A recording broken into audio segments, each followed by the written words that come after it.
I'd like to call this meeting of the Coventry Town Council to order at 6:32 PM. Clerk, please take the roll. Councilmember Pasqua. Here. Councilmember Ludwig. Here. Councilmember Shockley. Here. Vice President LeBlanc. Here. President Lima. Here, please rise for the Pledge of Allegiance.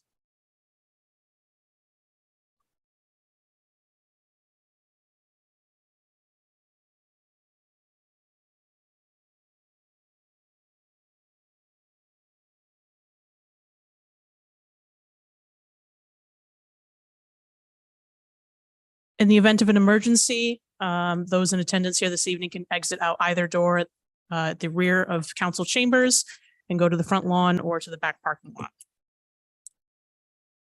Moving on to meeting minutes. We have minutes from March 20th, 2023, March 21st, 2023, and an executive session set of minutes from April 11th, 2023. Can I hear a motion to approve the minutes as a block? Make the motion. Second. Motion by Vice President LeBlanc, second by Councilman Pasqua. Any discussion? Hearing none, clerk, please take the roll.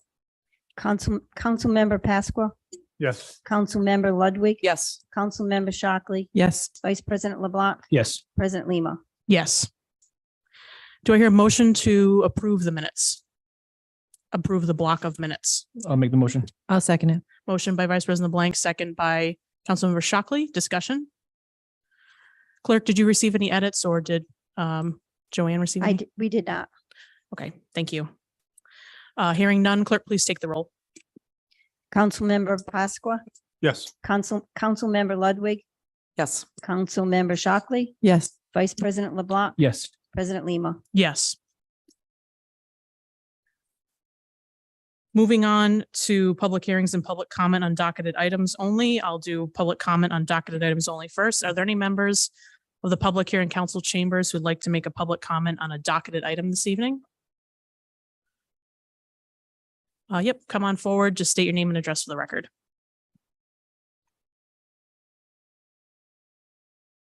Don Cowart, One Carriage Road, Cranston, Rhode Island, Coventry School Superintendent. Just wanted to say a few things briefly. One is we've been working really well together, try to work on the budget. We've made some substantial cuts to try to help the town and help the community get to a place where they need to be. I just wanted to clarify two things, and it's not in opposition of anything that's been presented. I just wanted to offer some clarity from the school department's perspective. One of the things that's going to be discussed tonight is the state aid that the school department received since last budget, the 23 budget. And it's shown that the school department received 8.36% increase. It's true since the last approved budget that the school department did receive 8.36% increase. But the $900,000 that the school department got after the budget was approved was spent in fiscal year 23, not for fiscal year 24. So I wanted to kind of clarify that even though since the last approved budget from 23, we did get an increase of 8%. That was part of that was spent in fiscal year 23. So what we got from the state for this year is a 4.68% increase, which is $1,000,173. So that's not in opposition to anything. I just wanted to kind of clarify that even though since the last approved budget, it did go up by 8%, part of that percentage lived in 23 and was spent in 23. It doesn't live in the 24 budget. So I just want to kind of clarify that. And then the only other thing I wanted to mention, when you get to the part, when you talk about bonding, there's a document that has all the different obligations for the town, has the outstanding bonds, it has the loans, it has the fleet expenses, and then has long-term bonds on long-term obligations on it. And one of the things that's listed on the long-term obligations is the teacher pension. Not the SRP pension. SRP pension sits with the town, but the teacher pension sits with the state. And it shows a long-term liability of like $63 million. But that is paid by the members of the teachers union and the employees and by the town in terms of by the school department in their pay. It's not an obligation that the town has to pay on an annual basis. So I just want to add a comment about that. Excellent. Thank you. Can I ask a question during this? Just a clarifying question? Sure. So the portion that the town pays, where does that live? So the town doesn't pay part of the teacher pension on an annual basis. So we pay a percentage as a school department. When we pay our teachers, we contribute a percentage, they as individuals contribute a percentage. But it's not something that sits on the town to pay for on an annual basis. It's listed as a long-term liability because and I talked to Bob about this week. There's some parts of it that kind of ebb and flow based on the economy. And so there's an unfunded part of it that can go up or down over the course of a number of years. And if the state were to go belly up, there is a portion of that that is associated with each community. But and I think when they present it, they'll probably add some language around it, but this is my only chance to talk. So that's why I came up. I just wanted to kind of point out that it sits in the long-term liability, but it's not something the town pays for. It's the teacher's pension is, something they contribute to. It's a state-run pension system. Thank you. Thanks. Members of the public, any other public comment on docketed items? Come on up, just state your name and address for the record, please. I'm Bill Marcotte, 82 Abbott's Crossing Road, Coventry. Also chairman of the Coventry Board of Canvassers. I come before you tonight just to ask for your support in the re-election of our board member, Mike Madonna. We feel he's a valuable asset to us and we'd like to see him to continue in that term. So when that comes before you tonight, we'd ask for your support. Thank you. Thank you. Are there any members here in council chambers, public comment on docketed items? Members of the public on Zoom, any public comment on docketed items? Going once, twice, 3 times. Public comment on docketed items is now closed. Members of the council, do I hear a motion to open public hearing? I'll make a motion. Motion by Councilmember Shockley, Second. second by Councilman Pasqua. Any discussion? Clerk, please take the roll. Councilmember Pasqua, Yes. Councilmember Ludwig, Yes. Councilmember Shockley, Yes. Vice President LeBlanc, Yes. President Lima. Yes. Moving on to item A for public hearing, notice of show cause hearing for Colvin Town Kennels, business license located at 99 Colvin Town Road, Coventry, Rhode Island. Assistant Solicitor Grasso, if you could just introduce this for us. Hi, good evening, everybody. So there is you should have paperwork in your packet with the notice that was served on the owner of Colvin Town Kennels. Just for the record, we do have Dr. Scott Marshall, who is appearing by Zoom tonight from DEM, and also the attorney for DEM, who is Attorney Joseph Lobianco. So they have both been noticed and they would like to be heard as well. I do have the animal control officer who, with her diligent help, helped take care of the animals that were there. So there are some things pending against him in district court. I don't think tonight is the night to go into it. He's not here. But the most important thing is that he has been operating a kennel without a license from DEM. He had not renewed it. Subsequent to what happened over the summer, there was some complaints in July of last year, and then another complaint in January of this year about dogs in distress and dogs that had been neglected. As soon as DEM was put on notice, they sent him a notice to show cause on January 20th to cease and desist. They reminded him that he had been operating without a license from DEM. So DEM controls the licenses for kennels, and if he doesn't have a license, he can't operate. So we put him on notice they put him on notice to cease and desist. And we also sent him notice that he should not be operating. Despite that, in January, he continued to operate. And there were some matters that were brought before the district court, some criminal charges, and here we are today. So I'm happy to answer any questions. Animal control is here as well.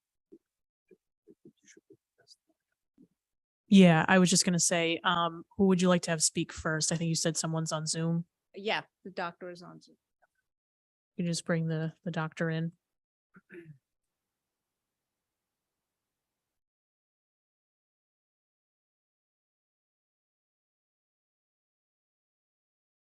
I can't see that.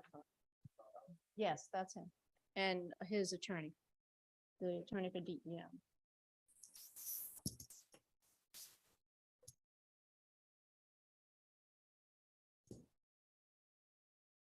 Dr. Marshall, if you could just state your name and address for the record, please. My name is Scott Marshall, 55 Greenville Road, North Smithfield, Rhode Island. Thank you. If you could just go ahead with your testimony, that would be great. Dr. Marshall, what is your, where are you employed, sir? I am the state veterinarian and deputy chief of the Division of Agriculture at the Department of Environmental Management. How long have you been employed there, sir? I have been employed there since January of 2007.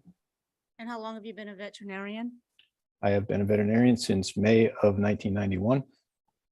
At, over the last several months, you were informed about the situation concerning Calvintown Tunnels and Dadekian. Is that correct? That is correct. And could you tell the town council what your involvement is in this matter? I was aware of some criminal allegations related to animal cruelty. I did not personally partake in the investigation of that. I believe that was conducted by Animal Control with assistance from the Rhode Island SPCA. Animal Control reached out to me to notify me of this situation and to check the license status. I instructed my technician to check the license status of that particular kennel. My technician determined that the kennel was operating on a license that had expired. Per our department. Can you just tell us when the license expired?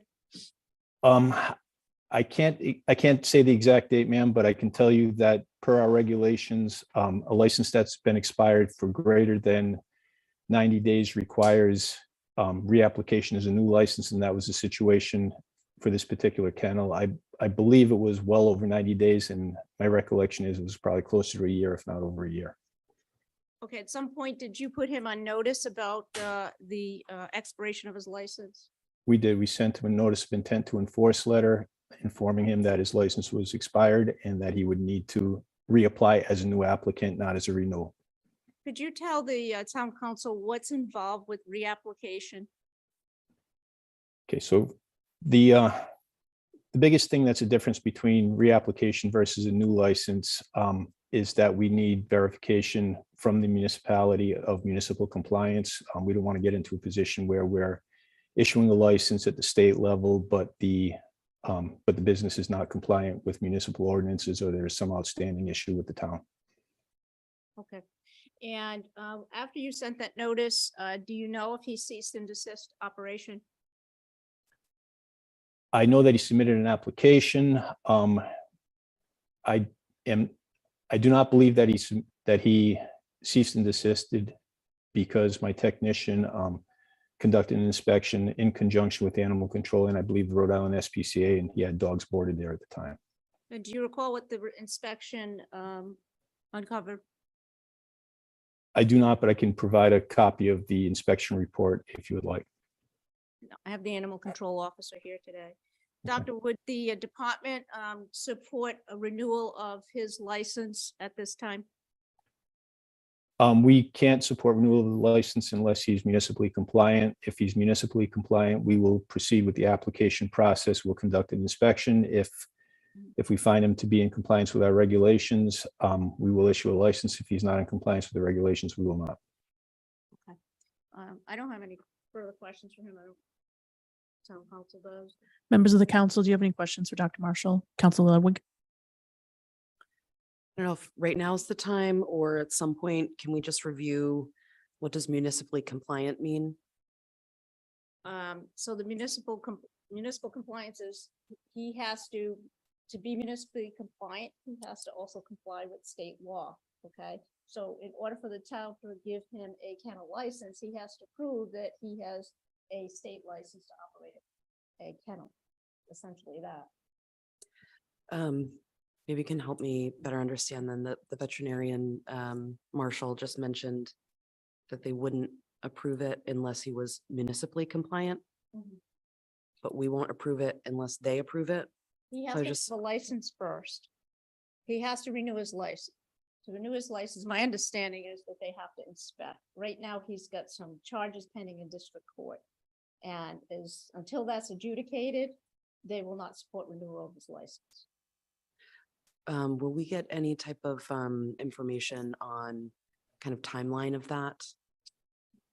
The investigation pending in, Yeah, I don't know if to call it pending district charges court? or, yeah, case. right now, it's in Superior Court. I'm not handling it. It's with the Attorney General's office. So if he chooses to take the case to trial, it could take a while, take several months. Okay, thank you.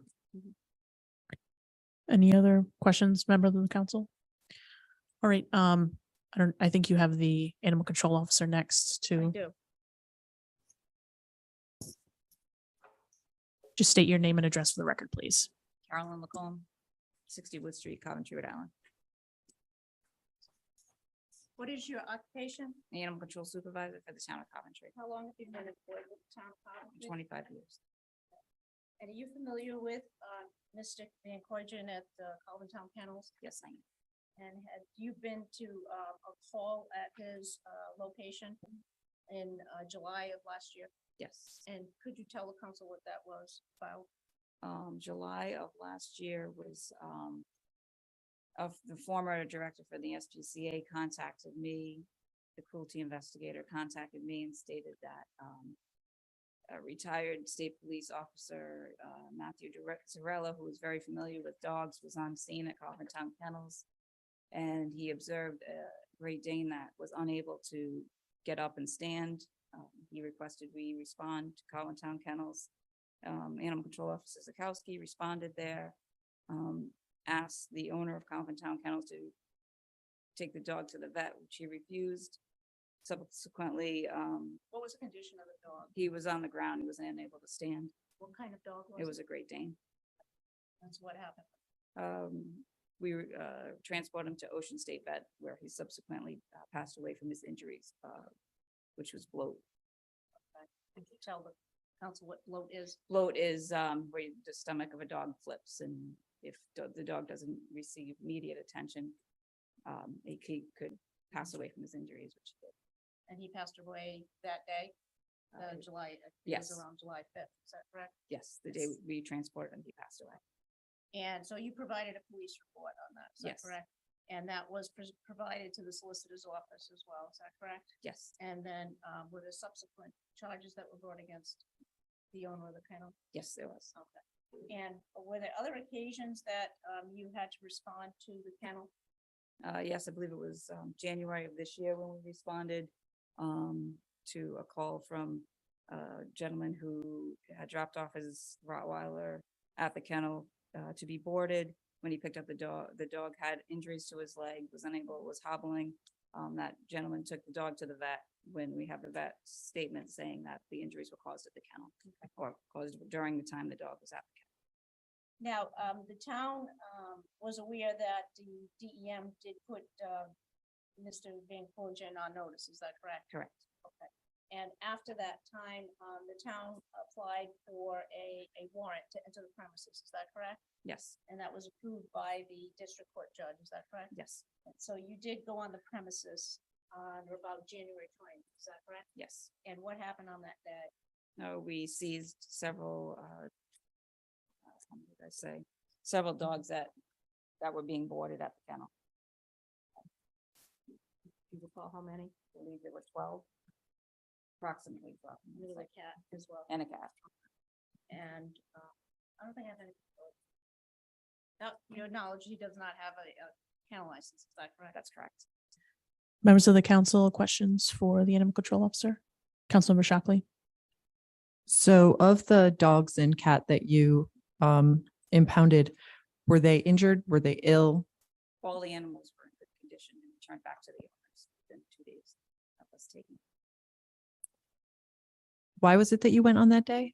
Because we had a cease and desist that we had given to Mr. Van Hooven prior to, and we had a complaint that someone had boarded dogs there. We went there and there were several dogs on the property, so he was operating without a license. We got a warrant and seized the dogs. So it was his lack of license that had you seize the dogs, not another complaint that the dogs were injured or ill at this point? Correct. Okay, thank you. Any further questions? Yeah, Councilmember Shockley. So I've heard of bloat before. How quickly from when a dog begins suffering, before they would have to be cared for before death may be the outcome from that? I'm not a veterinarian. I believe I can get you the copy of the veterinary report.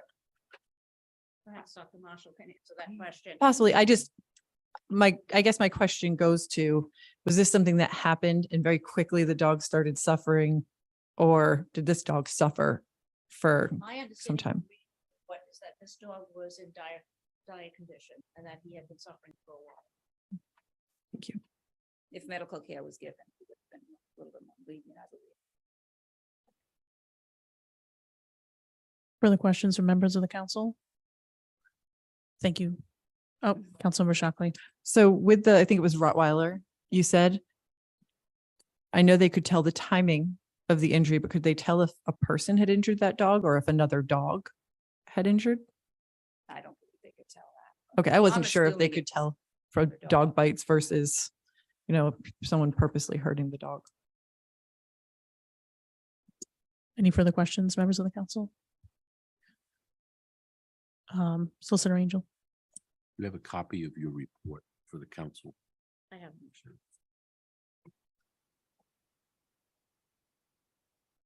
Thank you. Thank you. Is this your copy or can the council have this?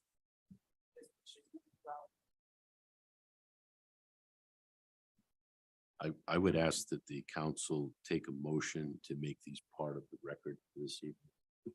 Motion to submit the animal control officer's reports into the record. I'll make the motion. Second. Motion from Vice President LeBlanc, second from Councilman Pasqua. Any discussion? Hearing none, clerk, please take the roll. Councilmember Pasqua, Yes. Councilmember Ludwig, Yes. Councilmember Shockley, Yes. Vice President LeBlanc, Yes. President Lima. Yes. Assistant Solicitor Grasso, do you have any other testimony to submit this evening? Anyone else here? No, he was put on notice. He does have counsel. Chose not to appear. I think counsel did forward a copy of a letter. I received a letter from Attorney Bob Flaherty. I don't see him in the courtroom, but, I have nothing else unless Dr. Marshall or Attorney Lobianco has. Okay, Did we want to put a copy of the notice of show cause on the Sure. record? Yep. And in terms of the in-hand service, was that delivered by the Coventry Police? Yes, it was. Did they provide an incident report as to the service? I have a follow-up report. Yes. We have that. So we should submit the actual notice of show cause hearing and the incident report to show proof of service. do I hear a motion to submit into the record the notice of the hearing as well as the police report indicating the same? I'll make a motion. Second. Mo- If I can, the actual show cause hearing notice was this, In the packet. which is the notice that was generated by you. Correct. There was an original notice in March, but it had to be rescheduled. I think there This- was, This is from DEM. My question. the show was- cause.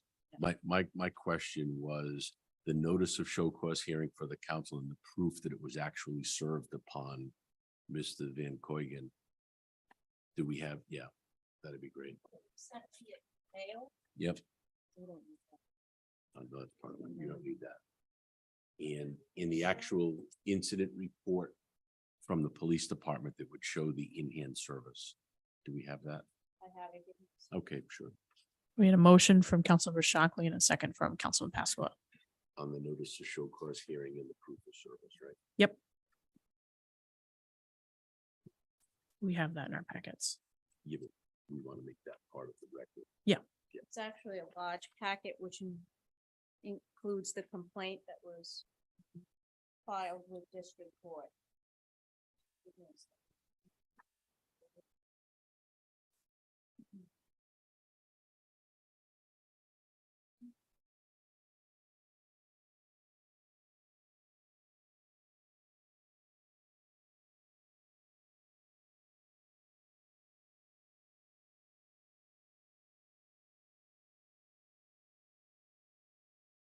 There's also a copy, I believe, of the affidavit from Detective Pendola in here. So you have a complete packet. While you're looking for that, Madam Clerk, are you able to share with the council what licenses this individual actually does have? As of right now, there are no licenses issued. For anything? No. Okay.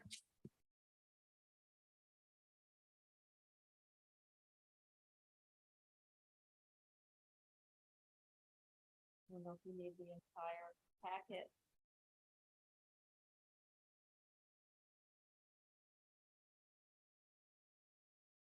No, this here.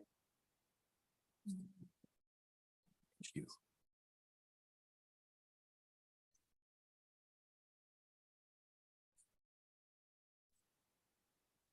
At this time, for item A, what are the recommended next steps for the council? At this point, that they not allow him to continue to operate. So is it non-renewal or revocation? Because he doesn't have one. Well, that's, he doesn't have a license to operate, so I don't know, I don't know if he applied to renew his license. It was coming up in February. So if he did, I asked that it be denied. If he is still operating, then he needs to cease and desist, which has been put on notice. So What would be the formal motion for that, Mr. Solicitor? So Chief back there, Chief, can you come up a minute?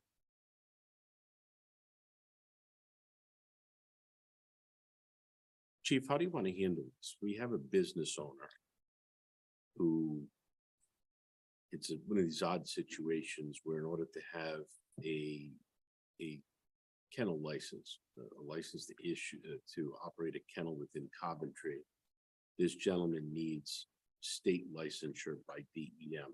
The two go hand in hand. He presently doesn't have a license with DEM. He's proven, obviously, that he's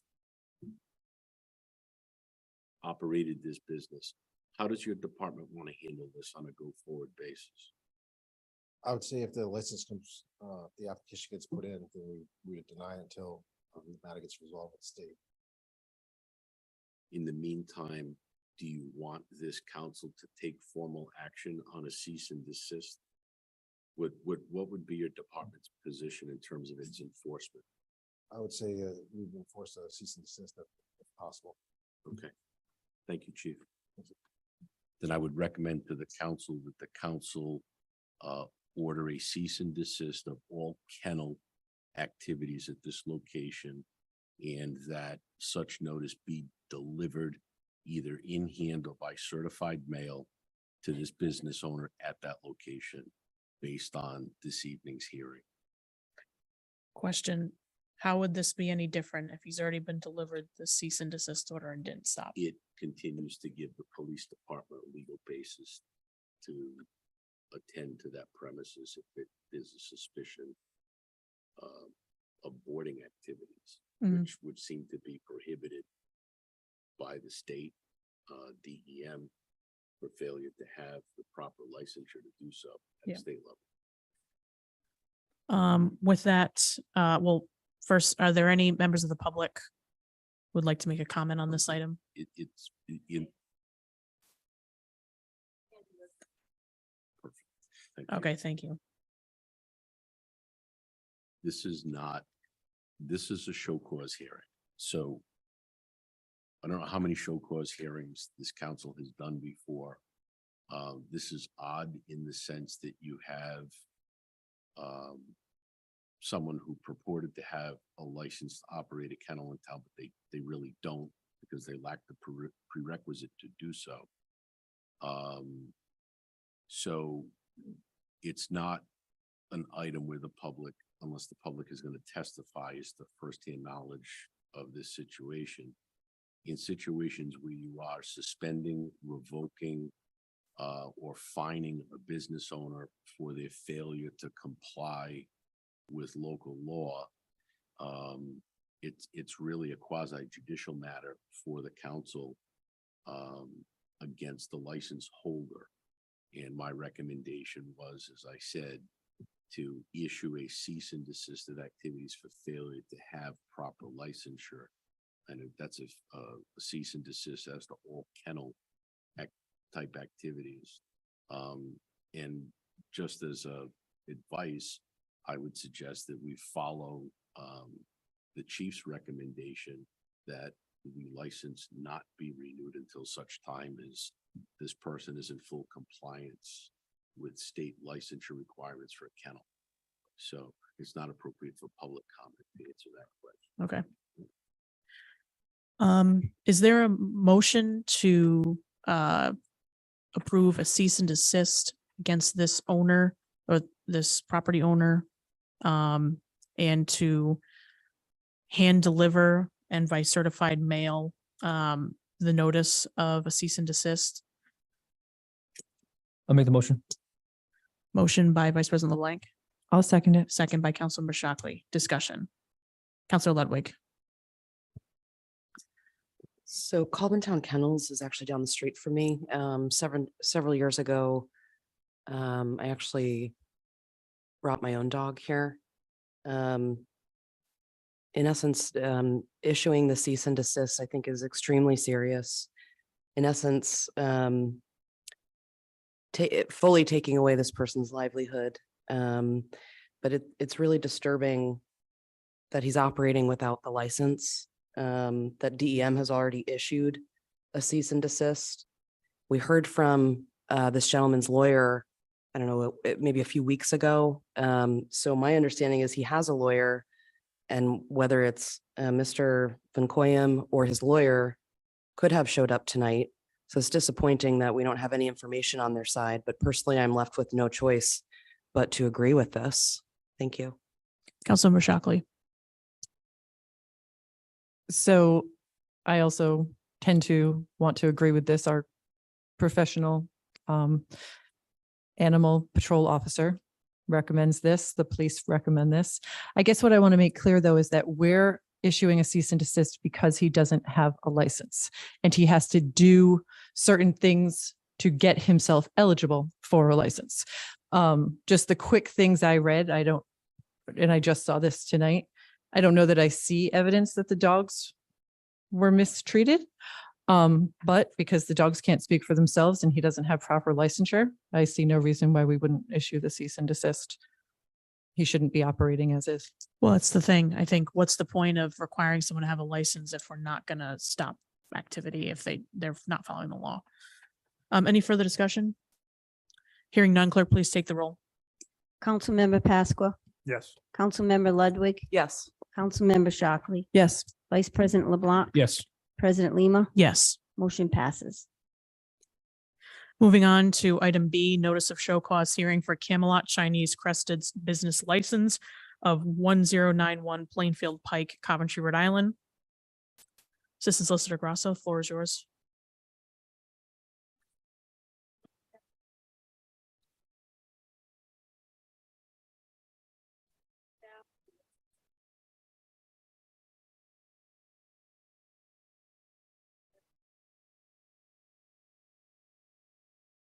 Thank you.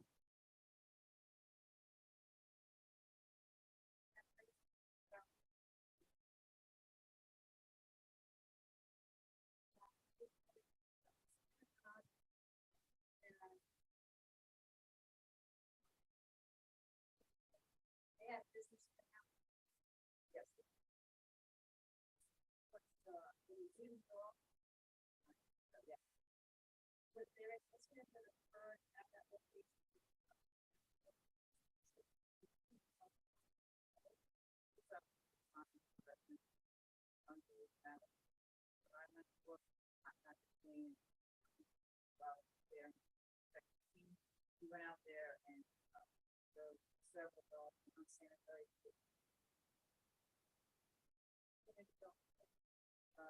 22 were signed over to us. Say signed over.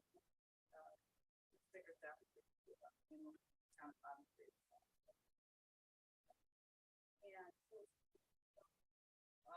all but one was fair. One was And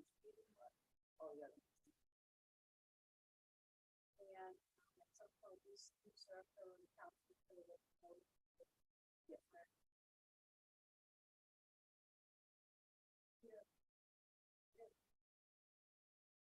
You have a copy of the and notice and also. Do I hear a motion to accept notice of the show cause hearing to the Bickerstaffs as well as the police report indicating hand delivery? I'll make a motion. I'll second it. Motion by Councilmember Shockley, second by Vice President LeBlanc. Any discussion? Hearing none, clerk, please take the roll. Councilmember Pasco, Yes. Councilmember Ludwig, Yes. Councilmember Shockley, Yes. Vice President LeBlanc. Yes. President Lima, Yes. motion passes. Ms. Rosso, any additional testimony?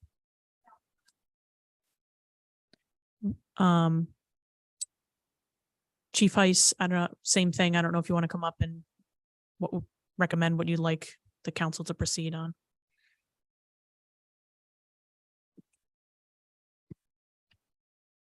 My recommendation would be to follow through with what the notice was to revoke the license. She was given an opportunity to come and she hasn't. I haven't heard any reason why she hasn't appeared. Solicitor Angel, any questions, comments?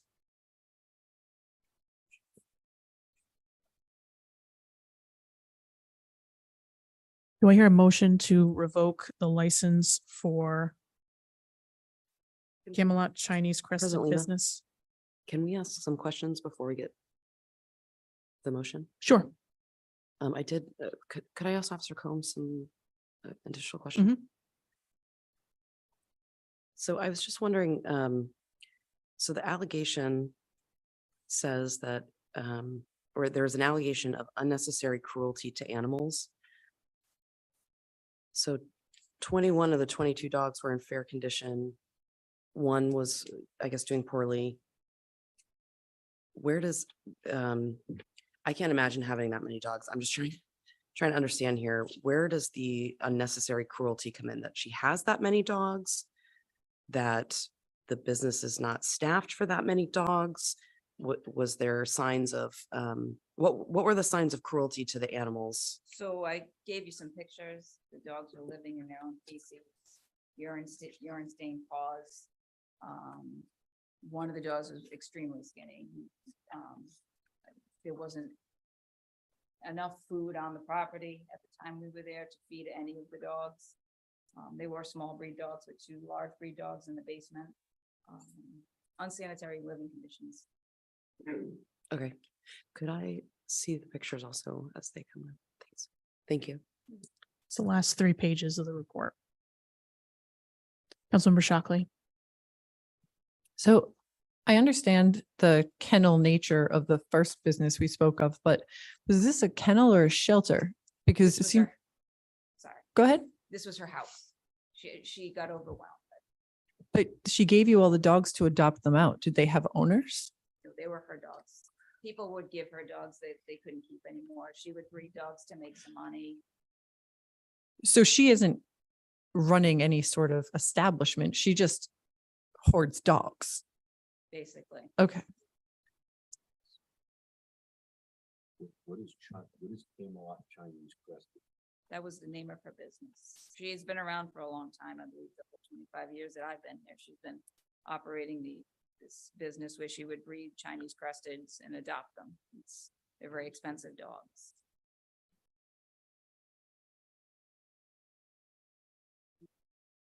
Yep. Is your mic on? I don't know if this is directed to the clerk, but does she have a current license? She currently has nothing. Has she previously had a license and it just expired? Okay, thank you. So then revocation doesn't sound appropriate if they don't have a license. It's not appropriate if she doesn't have an active license. So what do you want to do, Chief? Same thing that you did with the last one, so that folks have some basis to that. Yes, I would do the same thing. Okay. Further discussion from members of the council? Do I hear a motion to issue a cease and desist for for dog breeding and kennel activity to Camelot Chinese Crested at 10091 Plainfield Pike, Coventry, and that it be delivered via mail and in-hand service. Make that motion. I'll second it. Motion by Councilman Pasqua, second by Vice President LeBlanc. Any discussion? Hearing none, clerk, please take the roll. Councilmember Pasqua, Yes. Councilmember Ludwig, Yes. Councilmember Shockley, Yes. Vice President LeBlanc, Yes. President Lima, Yes. motion passes. Members of the council, if you just want to, I don't know if we have the items for the record. Yeah, if we can just keep them all together, I'll take them back. Thank you.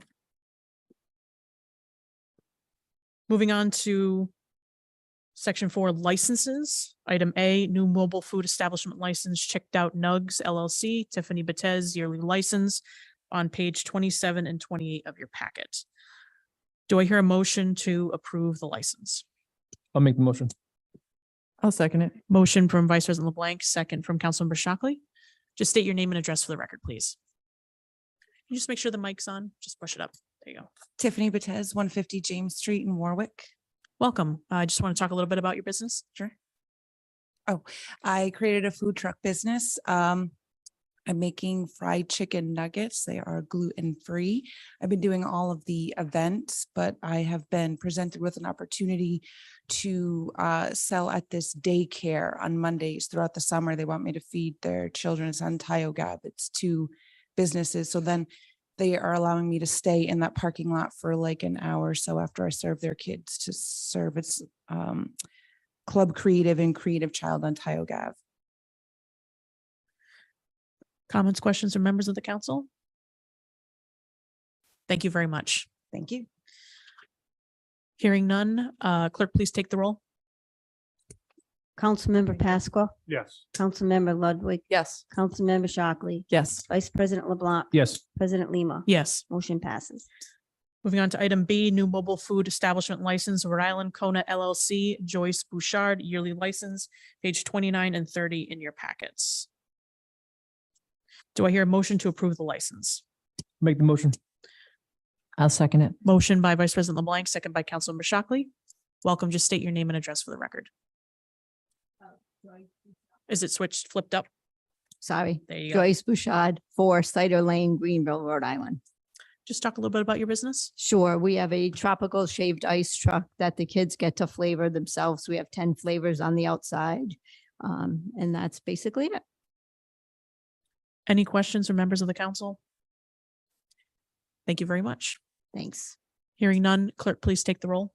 Councilmember Pasqua, Yes. Councilmember Ludwig, Yes. Councilmember Shockley, Yes. Vice President LeBlanc, Yes. President Lima, Yes. motion passes. Item C, application for new victualling license, Mega Tioga Ave, Inc., doing business as Quality Fuel and Mart, 585 Tioga Ave, Coventry, page 31 and 32 in your packets. Do I hear a motion to approve the license? Make the motion. Second. Motion by Vice President LeBlanc, second by Councilman Pasqua. Welcome. Just state your name and address for the record. Hi, my name is Derek Martin, 4 Francis Street, Coventry, Rhode Island. I'm the manager of Quality Fuel. Welcome. Okay. For your license, do you have all the other parts of the checklist, your food handling and so Yes, forth? So we're a gas station and convenience store. I'm still working with the Rhode Island Department of Health to get approved for an inspection license. And I am also working with Chief Kevin out of the Hopkins Hill Fire Department for finalizing our inspection. I've been working with Alert Fire Protection, getting everything up and ready, and they've finalized their inspection. Now I just need Chief Kevin to come back and finalize his inspection. Okay. So I move that maybe the next meeting, we go over the license again. So Okay, we need to do you want to have the motion withdrawn first, or do you want to ask your question first? So he indicated he's not ready yet, so I don't know. I'll withdraw. All right, so the motion to approve has been withdrawn. Do I hear a motion to continue the license to the May 9th town council meeting? I'll make the motion. Motion by second Vice it. President LeBlanc, second by Councilmember Shockley. Solicitor Angel. Do you think you'll have your health inspection done Yeah, by that meeting? Okay, Yeah, I'll have both inspections done. I mean, I've gotten every other license in order. That's just, I need to finalize these final steps. okay. Appreciate it. I appreciate you guys. Any questions from members of the council? Hearing none, clerk, please take the roll. Councilmember Pasqua, Yes. Councilmember Ludwig, Yes. Councilmember Shockley, Yes. Vice President LeBlanc, Yes. President Lima, Yes. motion passes. Item D, application for Class F license, Society of St. Vincent de Paul, 6 St. Vincent de Paul Street, to be held at 222 MacArthur Boulevard, Coventry, May 20th, 2023, 5 to 7 p.m. Spaghetti dinner fundraiser for 501c3 charity. Do I hear a motion to approve the license? I'll make the motion. I'll second it. Motion by Vice President LeBlanc, second by Councilmember Shockley. Welcome. Just state your name and address for the record. And you want to just talk a little bit about your event?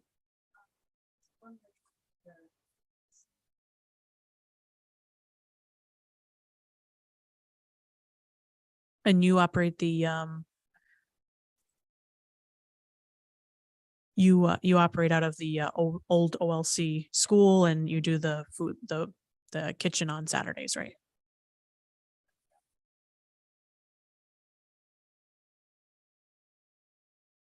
Great. Questions from members of the council? Anything else you'd like to add? All right. Hearing none, clerk, please take the roll. Councilmember Pasqua, Yes. Councilmember Ludwig, Yes. Councilmember Shockley. Yes. Vice President LeBlanc, Yes. President Lima, Yes. motion passes. Can I also make Can I also another make- motion? I was the going to make a same motion to waive the fee for the charity event. Motion from Councilor Ludwig, second by Vice President LeBlanc. Any discussion? Hearing none, clerk, please take the roll. Councilmember Pasqua, Yes. Councilmember Ludwig, Yes. Councilmember Shockley, Yes. Vice President LeBlanc, Yes. President Lima, Yes. motion passes. Moving on to election and or appointment of town officials, town council appointments, board of canvassers. There's one opening. And each term is 6 years on the board of canvassers. We have in our packets, pages 35 to 41, a list from the Democratic Town Committee and a list from the Republican Town Committee.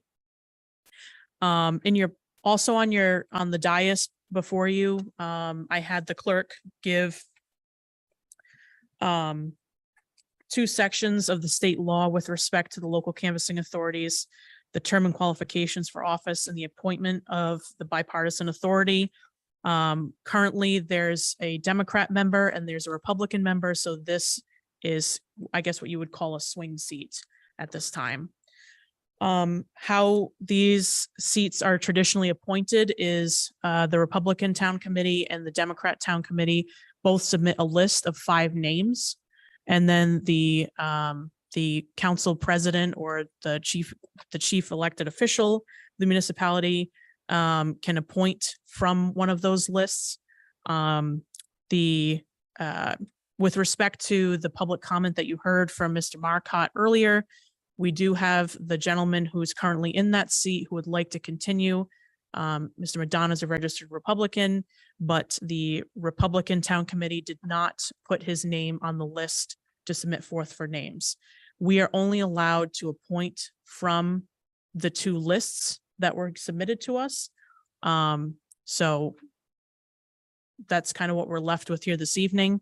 I do want to point out that there are 2 names on the Democrat list that are ineligible based on just the state law. And those names are, I've got it in my packet.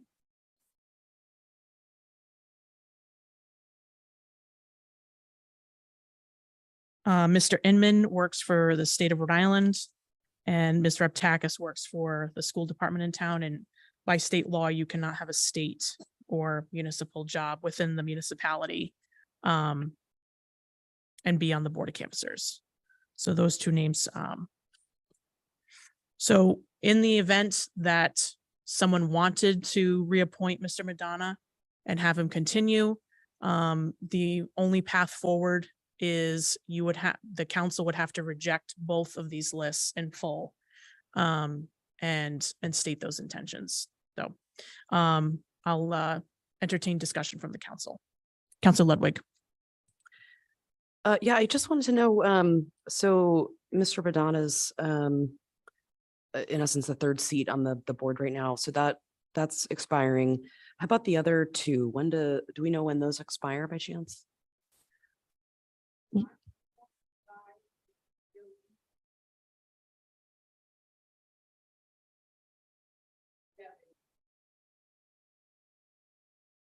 Okay.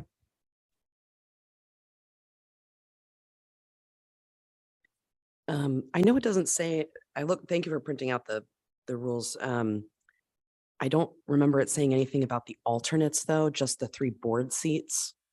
So my understanding is that Mr. Glover is from the Republican list is a current alternate.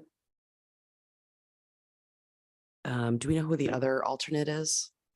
Just so I can have a full picture of the board.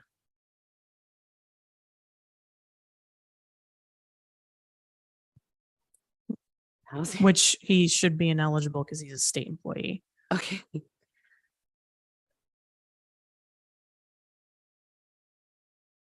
Okay.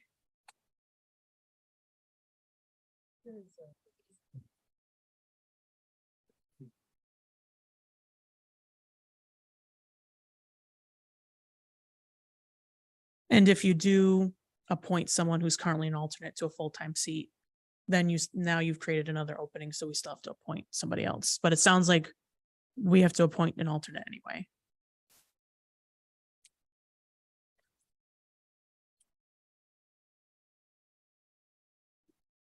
Sounds like the Board of Canvassers just said he is the other alternate. Do we know when Mr. Inman's alternate term expires? Madam Clerk? Well, we just need to know if we appoint somebody, how, yeah, March 1st of 27. two more years, okay. We'll have to send a letter to him letting him know that he's ineligible, so. Councilmember Shockley. So in order, let's say, we wanted to reject the lists offered. Do we have to have reasoning to reject a list offered by a party? We can just reject it. And can I ask if there's an active Republican member who the other members of all political parties are happy with? Can we get, I mean, do we have any reason why they wouldn't have been on this list from the Republican Party? You don't have to be an active member of a town of a town political committee. You just have to be a registered member. No, I know. I'm just saying, as an active member of the committee who's seemingly doing a good job, he wasn't put on the list by his party. I'm sure it's just politics. I don't know. Yeah, I don't enjoy that. Council Ludwig.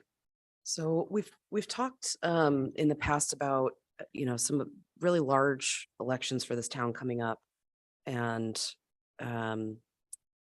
some movement in our Board of Canvasser group at the staff level here at the town, and getting some additional people in, learning how to do these items.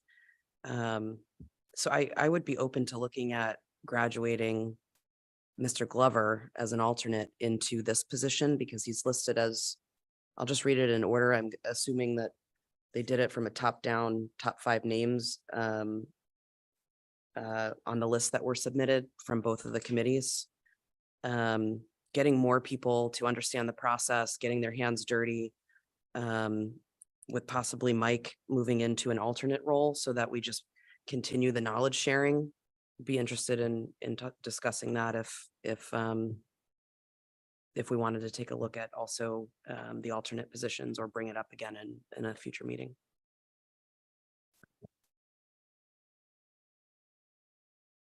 Vice President LeBlanc.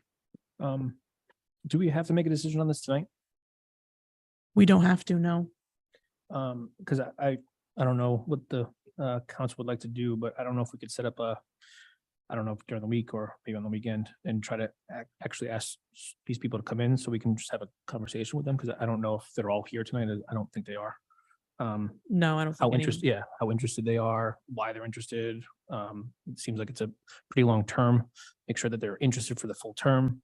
I don't want to just pick names off of lists. Personally, I'd rather have a conversation with them. So that would be my recommendation. And I do think we need to have, in addition to sending the letter to Mr. Inman, I do think we need to give the Democrats an opportunity to submit a new list that has all fully compliant people. Councilmember Shockley. Just going along with Vice President LeBlanc's idea of putting this off, I would like to ask the Republican Party as well. You know, I'm reading the letter that he received, and I don't know how long he's been the chairperson and had to put forth these sorts of lists, but I don't know if he knew he could reappoint the current member. So if they have to redo a list anyway, I would like to know from his perspective why he didn't recommend this person. We can certainly invite him to the meeting. And we can invite the Democratic Town Chair as well. So what's the pleasure of the council? Do I hear a motion to continue? I'll make the motion to continue. Second. I think we have to set a date, May 9th, May 23rd.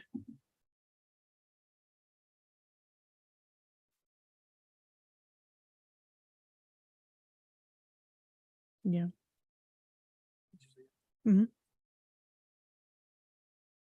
I'll make a motion to continue to May 9th. Motion to continue to May 9th from Vice President LeBlanc, second from Councilman Pasqua. Any discussion? Hearing none, clerk, please take the roll.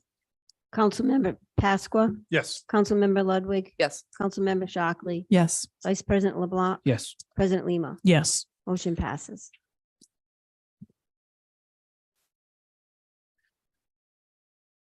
Madam Clerk, can you make sure that we have a letter sent to Mr. Inman, the alternate position, letting him know that he can no longer serve because he's having a state job, violates state law for that committee.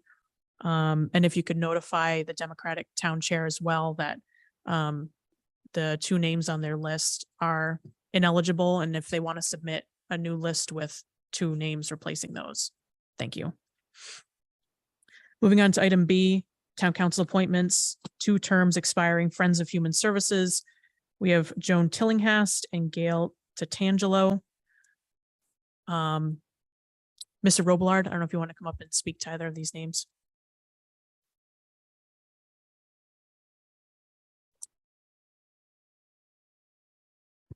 Good evening. Both of these candidates are presently, their term is expiring in May. They've been part of our advisory board for the past term. One of the things with the advisory board, it's made up of people who utilize our services, seniors, people with disabilities, people that are in some of the programs and participate in our programs, folks that utilize our food bank. Everybody that is on that board represents our community and people we serve. Both of these ladies have been exemplary in their work with our organization. They are advocates for seniors in our town, strong advocates. I can say that with in a very affirmative sense. They know the workings of the center and what we do, and advocated for it in the community. I think they should remain on our advisory board. Thank you. The clerk did tell me that Ms. Tillinghast couldn't make it this evening, but is Ms. Tatangelo in the audience and would like to speak, or on Zoom?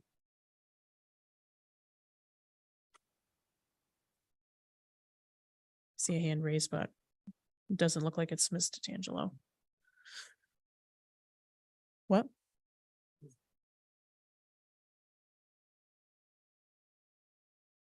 All right.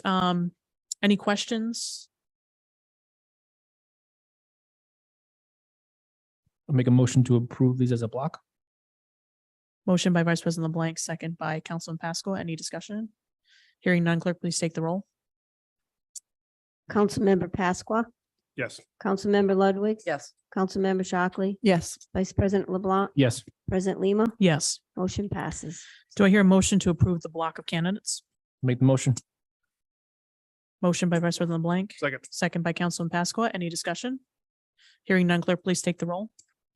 Councilmember Pasqua, Yes. Councilmember Ludwig, Yes. Councilmember Shockley, Yes. Vice President LeBlanc, Yes. President Lima, Yes. motion passes. Thank you. Moving on to item C, town manager appointments. We have 2 openings on the Economic Development Commission. Mr. Manager. Good evening. We actually had 4 applications come in. One of the gentlemen ended up withdrawing due to not having enough time to commit to it. Our other applicant was Norma Smith, who was already on a committee in town. So I've chosen JoAnn DiOrio and David Dadekian as the 2 economic development new members. I believe they're here this evening if they want to come up and introduce yourselves and speak a little bit.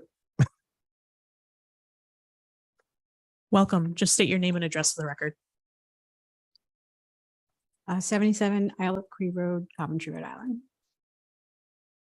Can you just talk a little bit about yourself? I don't think we had Yeah. any info in our packets. So I live in Coventry and I have a business here in Coventry. I own JoJo's Cupcakes and I have a cupcake food truck. So I wanted to be on this committee because I'm invested in the town. I have a passion for the businesses and I just feel like I can be a good part of it. Questions from members of the council? I just want to say thank you for stepping forward and thank you to the manager for helping us get some of these seats filled. You're welcome. Thank you. Thank you so much. Mr. Dadekian?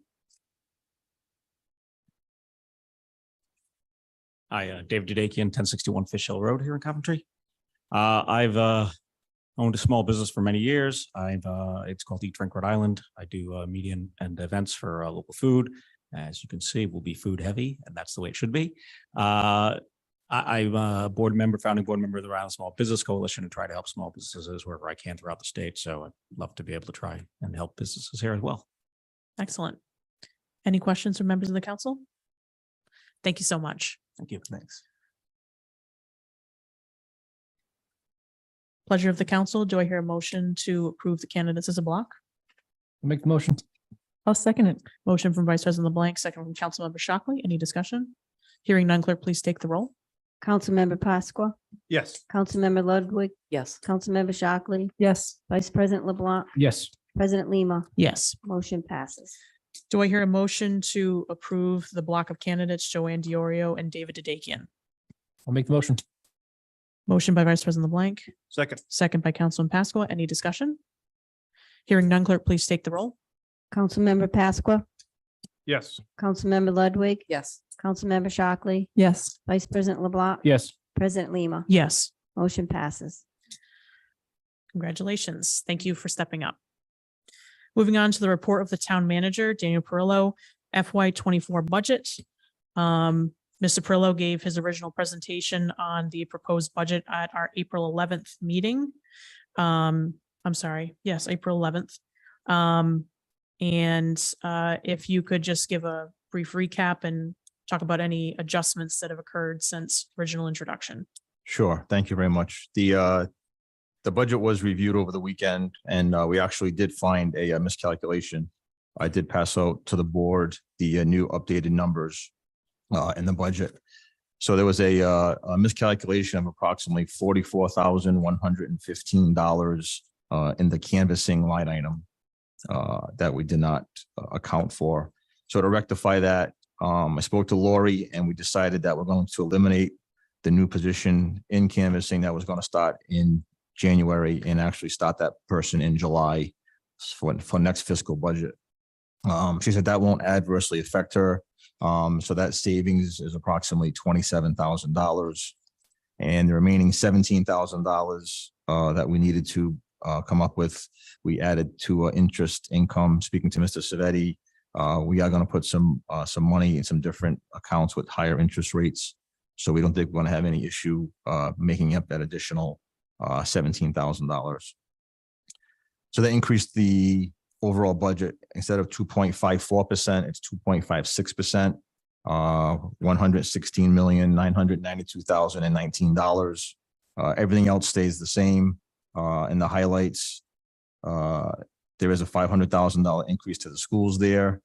We are eliminating deputy finance director and deputy treasurer.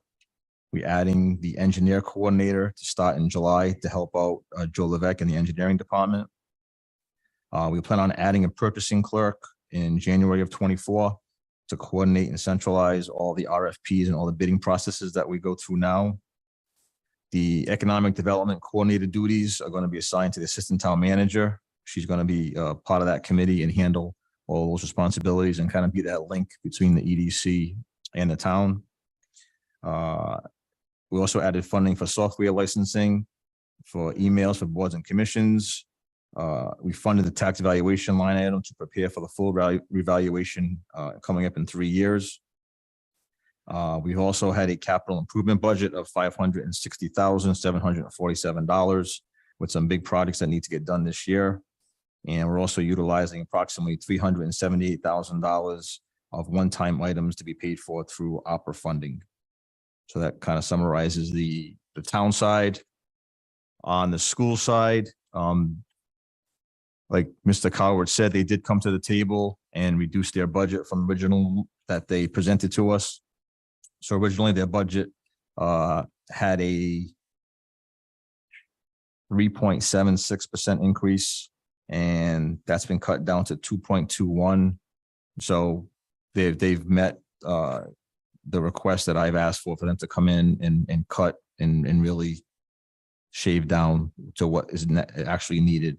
So I got to give them credit. Him and Harold worked on this and got it down to the number that we feel is manageable for the town. So those are the highlights from the last presentation. Thank you. I do just want to note for the council, we will formally vote to adopt a provisional budget later in the agenda under resolutions item C. So you feel free to ask the manager questions, but just note that the formal discussion and vote on the provisional adoption of the budget will be later in the agenda. So with that, any discussion, questions from members of the council? Councilmember Shockley. I'm not sure if we know, but I see that the furniture and equipment for the schools, it went up last year and then came back down this year. Do we know if there was a certain expenditure? Like $500,000 is a large swing. Could you repeat that? I'm sorry. If you look at page 45, Swing in furniture. the for schools. furniture and equipment line, it was 584,000 for the 22 budget. Then it went to 983,000 for the 23 budget. And this year it's 480,000. So I wasn't sure if we know why. I don't have that answer. Has the swing it has? Yeah. Okay. Oh, thank you. So when we discuss furniture and equipment, it's mostly equipment. There's not a whole lot of furniture purchase. We kind of make do with what we have. And so a lot of the adjustments and swings that you see in equipment have to do with things that we have to purchase for maintenance in terms of things that need to be replaced, things that break. Just this year alone, we had to purchase 2 pumps for the high school that came in at like $22,000, and we had to replace an air exchange at Washington Oak on the roof. So during the course of different years, we budget based on different projects that we have coming or emergency projects that come in. Gotcha. Different needs in different years. Yep, Thank you. yep. I appreciate that. Can I also ask, I see in here that we have $560,000 in our capital improvement budget. We discussed at the last meeting, what was that last year? I don't recall. And B, the additional capital, I believe you did agree that there was additional capital for the maintenance requirements for the school. So is that still in the budget? So the fiscal 2023 capital of the town was $555,354 versus the $560,747 that we're proposing this year. And there is no capital line item for the school maintenance this year, the current year. But in the school's proposed budget that they submitted, I believe there's approximately 960 plus thousand that is not included in their budget that would have to be covered to comply with their maintenance requirement. And the use of that or their anticipation is through impact fees, which will be provided by the town, as well as costs that the town is likely to incur related to the repair of their septic or sewer system over at the school department. So that's not currently in the budget, but it would be cost that would be covered through either, again, impact fees, additional housing aid that is anticipated to be received, as well as the cost to repair the septic system. So we know costs are coming up and we're not budgeting for them. We're assuming that we'll have other money coming from different places. We don't know we have it because I see there's 200,000 in impact fees from this list you gave. I really do feel that baking this into our budget a little at a time is very important. Last year, we were able to keep that in the budget with the intent, I thought, or at least my intent, and maybe not of the rest of the council, to be able to keep that in and possibly slowly grow it over time. With the idea that if we do a bond, that will cover a lot. We still need to make sure we're taking care of things that need to be taken care of. And in years that the school may not need it, if possible, utilize it for the town. But the idea of it was over $500,000 last year, right? So we built it into the budget last year, and this year we're eliminating it entirely. Yes. Money that we know every year we're going to owe to the schools, and it's going to grow. Because it's 3% of whatever their budget is for that year. So we're not guessing that we're going to need more money than this over time. We know it, but we're going to eliminate it completely from our budget. But the capital is not part of the maintenance effort. I know it's not, but it grows based on any increases to their budget that we give over time because it's 3% of whatever their budget is. MMR are completely separate. Yes, I know, but we had this money set aside for maintenance of the schools, minimum maintenance requirements, not the requirements we have.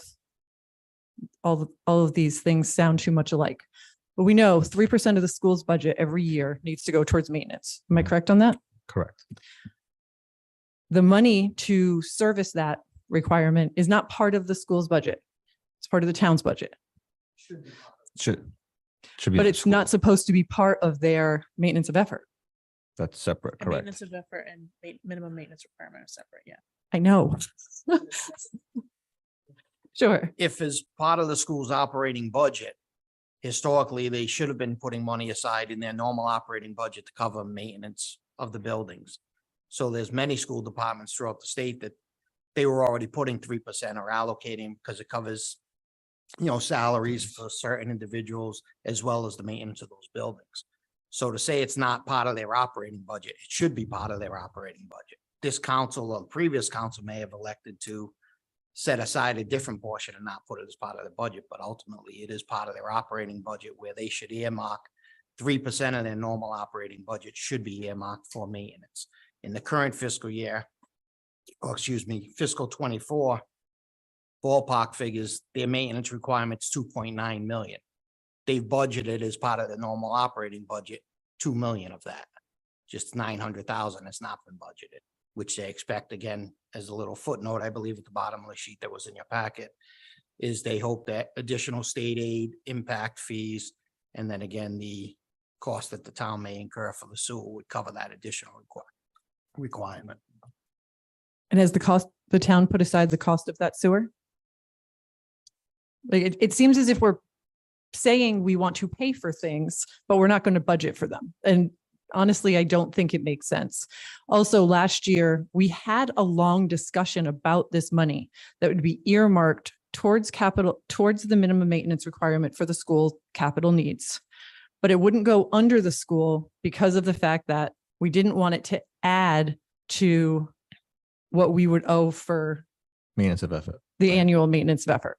Yeah. I mean, I need like a graph of all these different. We can't tell them how to spend their money, though. If they take that It money and was- build it in, then This is not the first time we've had this discussion. I find it odd that both times I brought it up, nobody else seems to remember we had the discussion, and yet the money was set aside and earmarked for this. I find it important that we make sure that we're meeting these needs because the town utilizes the state aid that comes in from the fact that we've met these needs. It was $500,000 we put into the budget last year for this. More than that, I think, but around that amount. And now we're deciding that it's no longer a necessary budgetary need. And if we're being honest with ourselves, yes, other towns do have 3% of their budget put aside for state aid. And we should work out how to make sure that happens in our schools. But right now, it's not. So we have the whole town. And when I say the whole town, I mean the schools and the other town departments have some catching up to do with the fact that our budgets have been pretty obliterated since I've lived here. So I find it concerning that we know there are needs, we know there are costs, and we're pretty much making a solid thought out decision not to fund them. I just don't really understand how that works. Vice President LeBlanc. Just a couple of comments. So in the school department 100 budget to actual that we got that compared the town manager's proposed budget to the budget for FY 2023. Just so the public knows, the approved FY 2023 budget for state aid was $24.2 million. And the town manager's proposed FY 24 that this for state aid that the school gave us, it's $26.2 million. So they're getting an extra $2 million in state aid. They got that last year. I know. I just heard him say that.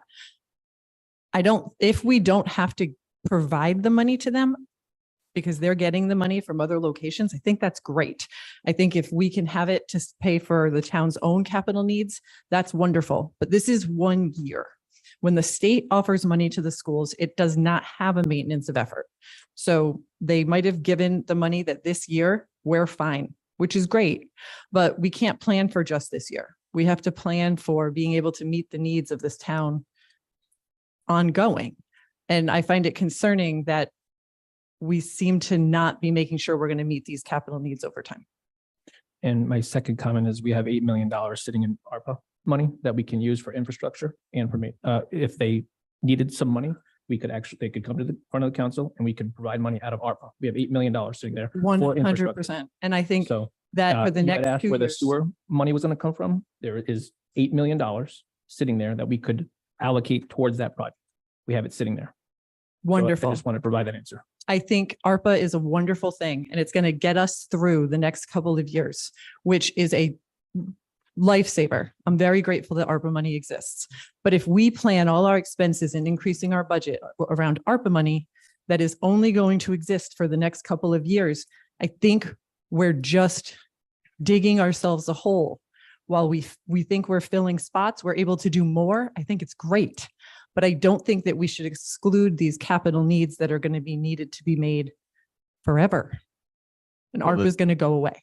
The challenge too was, so my budget was 3.81. If we added $900,000, would have been about 4.7, which obviously we can't go to. So we couldn't put the 900,000 that that's not in their budget into our overall budget legally. We couldn't go that high to add 900,000. I understand that. I think the point I'm trying to make is that we cannot cut this capital completely year after year, fill in the hole with ARPA. And then in 2025, we find ourselves with no capital money when we have to meet these minimum maintenance efforts anyway. So that's my concern. If no one shares my concern, that's fine. If you share my concern and don't know how to solve for it, that's fine. I'm just saying it's something we need to think about. I'll share that, Kim. I don't know how to solve it.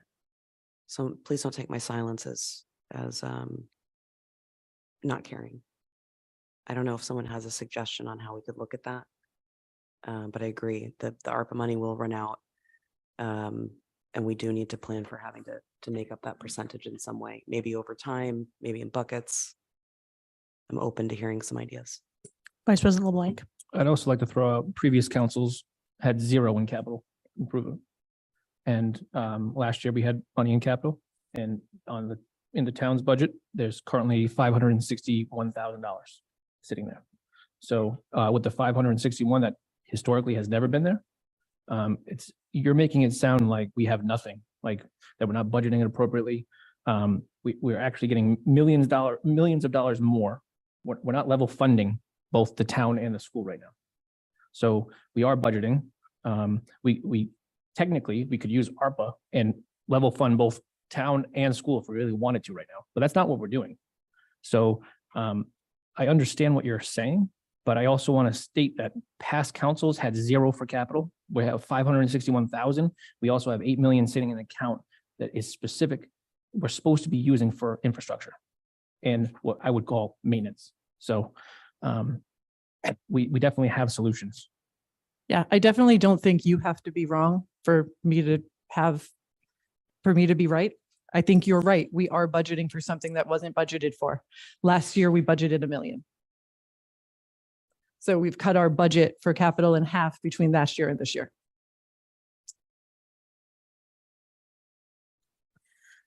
Any further comments, questions on the manager's report? Councilor Ludwig. So there's definitely a lot of really great things on the summary. Obviously, personally, I definitely am thankful to take a look at having the assistant town manager take a look at some of the EDC type items. Some things that I know that we have to pay for, and some things to get the town in order in terms of software licensing. I think it's good that we have capital improvement in here. Some of the things that aren't on the summary, though, that are still contributing to the increase. And also I have no issue with the school side budget. Everything on there looks fine. I think the only thing I'm concerned about at this point, quite frankly, is the overall number. This is going to be the first time that we have the opportunity to vote as a council. And if you had asked me a year ago for 3.81 increase, I would have said no. And if you had asked me the year before that, I would have said no. So I just want to be conscious that 3.81, it's almost the max. And I feel like there's a few areas on here that we may need to revisit, considering, and I totally understand inflation and I understand we need things. But I wouldn't take 381 to the voters, and I'm not going to approve it tonight. It has nothing to do with the great work that has been put in. It's just, it feels too high. And now that we have the power on the council with a supermajority to put it through, I'm not going to make a different decision now that we have that power versus when the individual citizens could vote on it. So that's my stance. Thank you. And again, just if anyone does want to make edits or propose amendments to the current budget as proposed, just reserve that for resolution item C. Vice President LeBlanc. I would just like to echo Member Ludwig's comments. I believe 3.81 is too high. Councilman Pasqua. I agree with the other two council members as well. 3.81, so that's a huge jump. And then people are feeling the pinch in every corner. So if we would have put this out to the voters, they wouldn't approve it. So. Councilmember Shockley. So I guess I'm just red team tonight, and I'm fine with that. I think if budgets had passed the last 6 years I'd lived in this town, we wouldn't have a 3.81% budget tonight to be proposing. I think, unfortunately, every year I've been on the council, we've tried to create a budget that was low enough that would be approved. Most years it wasn't. And then we would try to make it lower. So Coventry's been experiencing death by 1,000 cuts. And while I am not against the idea of proposing changes to this budget that might make it lower, I do think that this is an opportunity to approve a budget that starts moving us forward. I think it's part of the reason we changed how the budget is decided on. I do not want to go high just to prove I can. If there are things that we can cut in this budget that makes sense and we're not going to need to add it next year, or we're not going to have to add more next year because we cut this year, I am all for it. I have no problem with someone proposing logical cuts that make this a better budget that don't lead to problems down the road. But if we really do think that looking at these budget line items, this or something close to it is the best budget for this year to move us into next year's budget, where over time we won't need these high increases and instead we'll be able to start leveling off a bit. I think that's what we're looking for. I think if we were to put forth the budget that we know would pass, we'd level fund, or we'd go to 2% or less, which wouldn't meet the needs of the town. And it's the reason we put forth the amendment. So while I agree with every person who's spoken that if we can make it lower, we should. If we can't, we should approve the best budget for the town moving forward. So that's just my thoughts on it. Thank you. I'll save most of our remarks for later, but I do hear what you're saying, Councilmember Shockley. I think in the research I did last year when we were talking about the charter questions, only 2 out of the last 7 budgets put forward to the town, to the voters, were passed. So I hear your point. I do think we have an opportunity to get creative later in our agenda. I believe, based on what I heard from the administration, that if you want to get an idea of percentage wise, 1% in this budget is equal to about 750,000. So just something to consider when you're thinking about amendments later on. Any further discussion on the manager's report? Hearing none, moving on to report of other town officers and officials. Mr. Civetti, impact fee update. Just make sure your mic's on. Okay, so in front of you this evening, I provided, it's a preliminary draft updated to the best of my ability at this point. We still have some adjustments to do as far as posting of interest, but working with some of the records we had in planning department as well as the last audited figures, it appears that as of today's date, the total impact fees available are $1,020,829.37. And of course, based on the ordinance, you have the allocations where Parks and Rec's entitled to 15% of the fee when it's collected. Law enforcement, 20%, road improvements, 25%, human services, 2%, education is 30%, library or government center, 3%, sewers, 2%, and public facilities, 3%. So at the bottom there, you do see the allocation available. And again, there have been some expenditures, again, based on the information I had available to me, which I could see by going through the general ledger detail and looking at the activity that's been posted there. It appears that, again, as of this date, available to Parks and Recreation is $23,121, rounding. Law enforcement, $390,000. Road improvements, $173,000.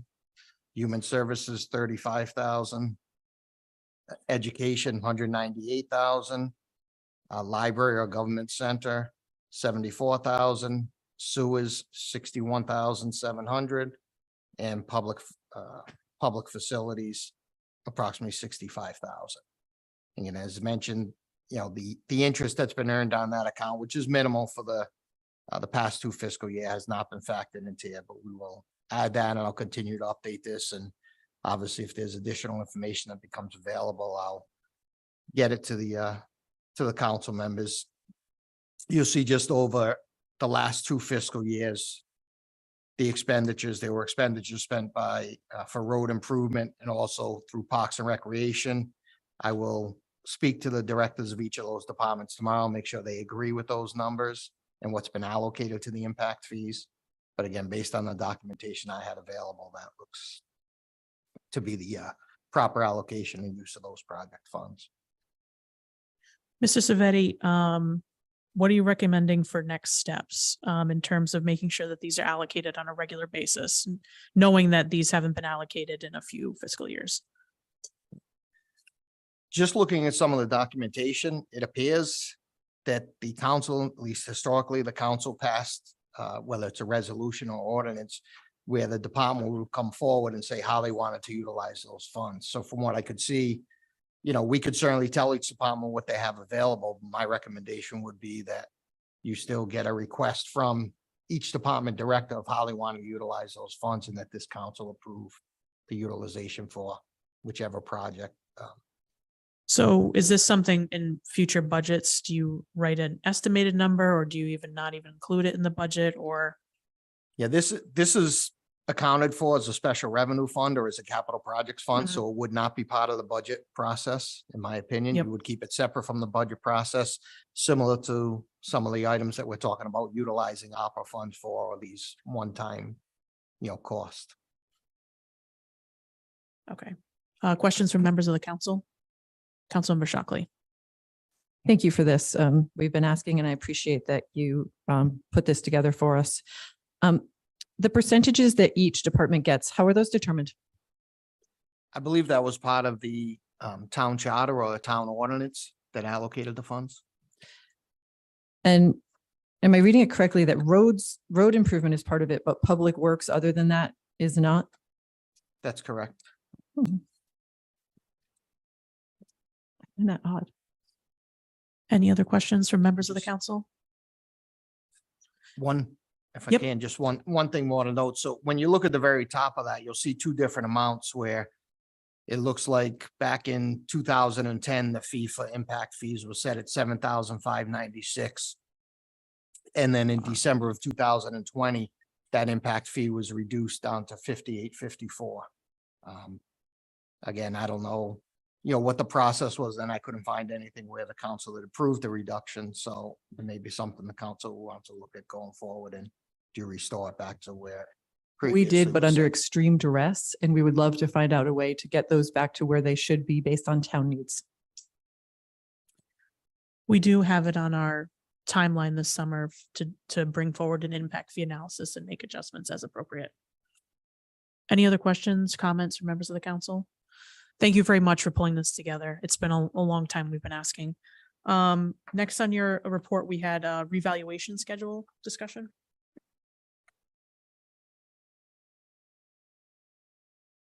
Okay, so currently, as you know, the revaluation process is we're still going through that, trying to get the final figures for some of the mainly tangible property at this time, but there's still a lot of adjustments. And I want to thank the staff and in the assessor's office for helping us pull together some estimates. So based on the town manager's budget that was proposed, and as you just went through or presented this evening, we've come up with some estimated rates, But again, I want to, as I said on the handout that you have there, these are truly estimates projected based on what we have at this point. Obviously, until we have the final valuation or the assessed value set, we don't have an exact number. But based on the information we had available, right now, in order to raise the funds necessary to support the budget being proposed, the residential real estate rate would be set at $15.88, commercial rate $19.13, and the tangible property rate would be $15.88. As compared to the rates previous year or current fiscal year, 19.571, commercial 23.585, and tangible, again, is the same as a residential, 19.571. Now, we did provide in your packet, there's a summary that shows you what some of the valuations look like. So if you had homes that were valued, we gave you a number of incidents, so cases, residential property that valued at 201 under the current levy versus the property value going up to 290 under the current valuation. For the next fiscal year, that'd be approximately $671 increase in the taxes. And again, you could see the whole list there. I'm not going to go one by one, but if you have any specific questions, but you could see, like anytime you have a statistical reval, generally you're going to have a third of the properties that go up or the taxes go up, a third of the property, the taxes stay the same, and a third it decreases. And it's really just an adjustment. And there's many factors that come into the valuation, obviously look at comparable sales, and over the last couple of years, you could have also had additions made to homes, which caused your home value to go up, or simply something may have been missed in the last valuation that they caught in this valuation. So there's a lot of factors that go into it. But generally on the residential side, excuse me, that you could see in on your handout or the information in your packet, you do see some going up, some going down, some staying, pretty much even 1-2% increase. But pretty much on the commercial side, you see that there's pretty much a decrease across the board on the commercial properties. And that's something I think we'd have to work with the solicitor on and, get the council together and see, is there ways to deal with that? Because obviously there's certain times when, at least from my history as an auditor working with municipalities, there are times when you see home values increase at a much higher rate than what commercial property increases at. And as you can see here, the commercial properties are the ones that benefit from the revaluation, because their property rate has to decrease proportionally to the tax rate that's set for the residential. So we'd have to see if there's a way to adjust for that going forward. Before I go to questions, can you just talk about the next steps in the schedule with the remainder of this process? Yeah, so we're hoping over the next couple of weeks that we can get the finalization of that, and then we'd be able to set the tax rate. My guess would be obviously once the council makes any adjustments to the budget that you're putting forward. But again, we'd hope that we'd have a final valuation by mid-May, and we'd be ready to provide you with the final tax rate based on the budget by, I would say, the end of May or the May 25th meeting. There's still about a week and a half left of appeals to go on. Actually, tomorrow's the deadline to ask for an appeal, and there's the next 2 weeks after that. So that has to happen first before we get any closer to finalization of numbers. So I'm thinking mid to end of May, we should have those. Questions from members of the council?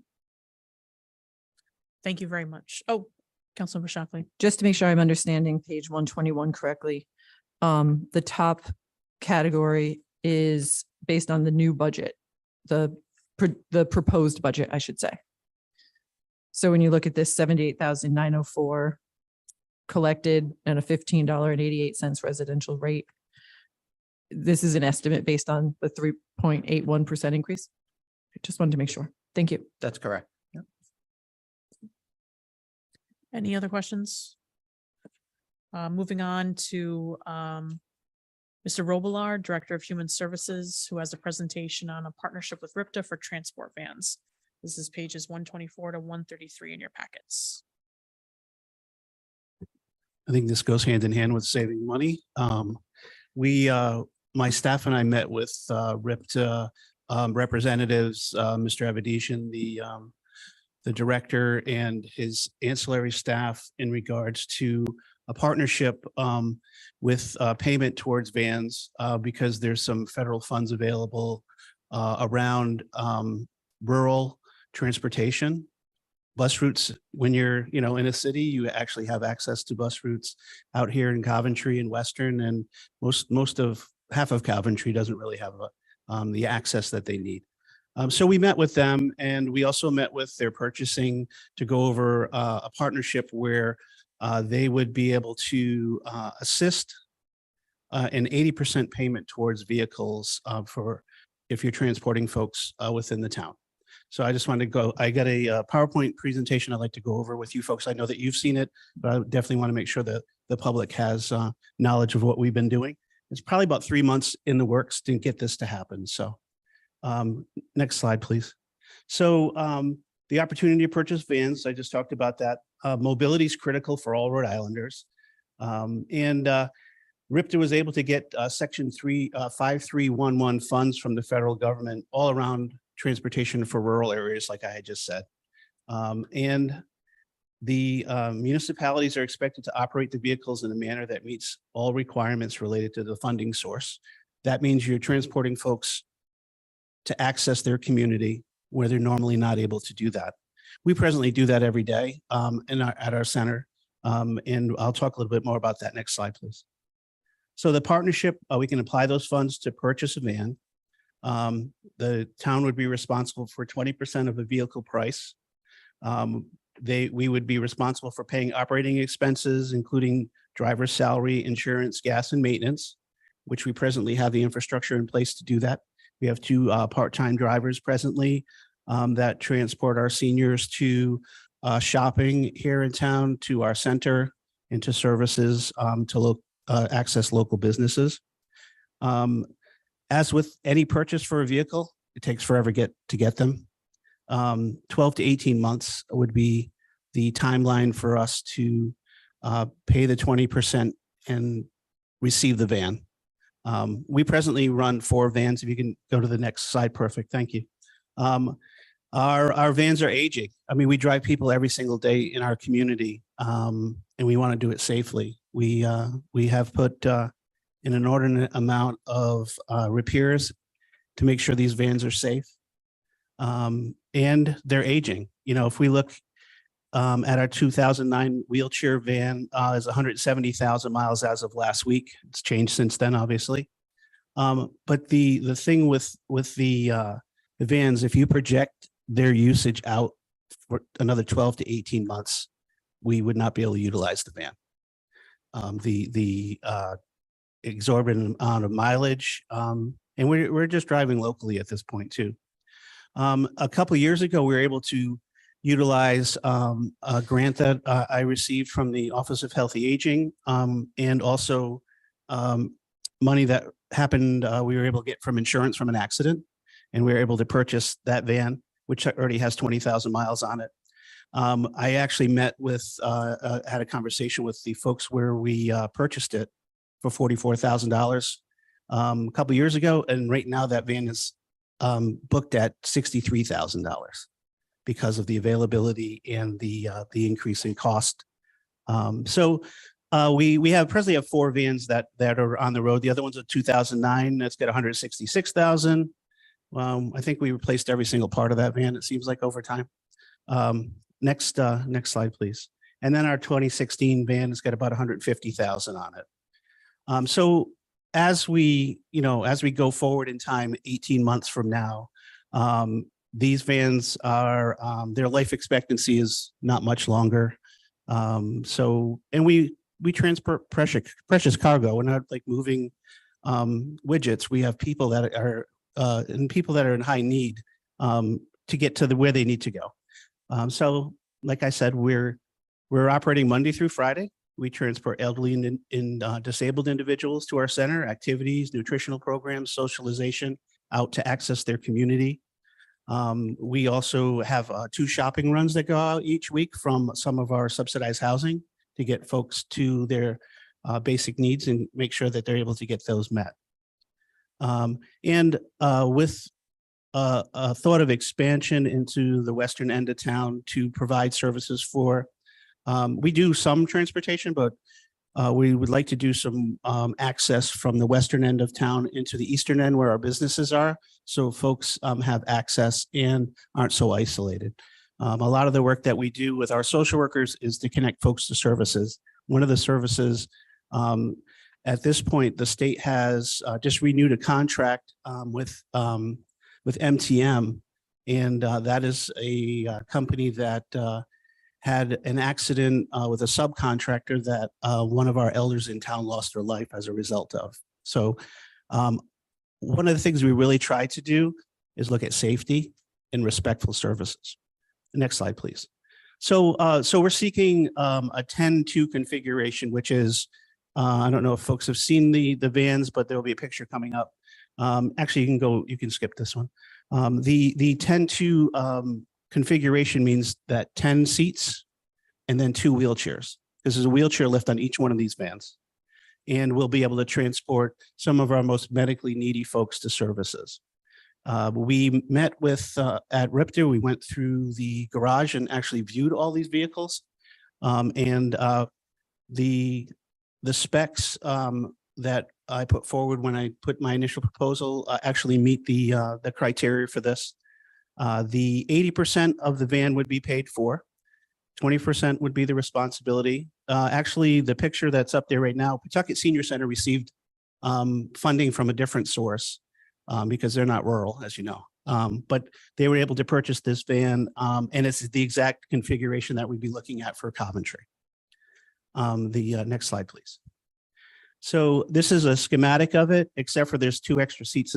This is a bigger 14 passenger, but I just wanted to show that there's 2 seats for wheelchairs in the back, and when they're not there, that seat folds down, and actually we can put 2 other folks that are that don't have mobility issues in those seats as well. Next slide, please. So as we worked with procurement with the state on how much they would cost per vehicle. The vehicles are equipped with cameras, reverse cameras, side cameras, extended seat belts and fold down seats, and a step side for the driver to get in and out, because not all of our drivers are tall. So the cost per vehicle was $120,330 with all of those added pieces. And the cost per vehicle for RIPTA would be $96,264. And for a $120,000 van, the town would be responsible for $24,066. Our goal is to replace 3 vehicles over time.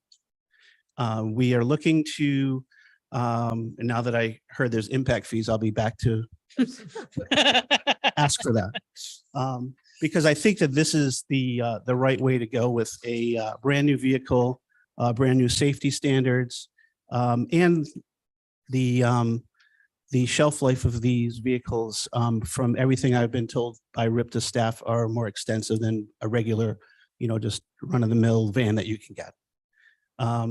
So we looked at 3 vehicles for a fraction of the cost of 1. 1 would cost $120, and 3 for the town would cost $72,198. Next slide, please.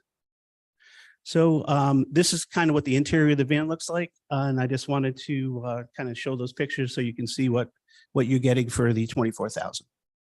I feel like a salesman, but I think this is something worth the salesman pitch. So do you have any questions? Members of the council, questions for Mr. Robillard? So in terms of replacing over time, what was the proposal for financing?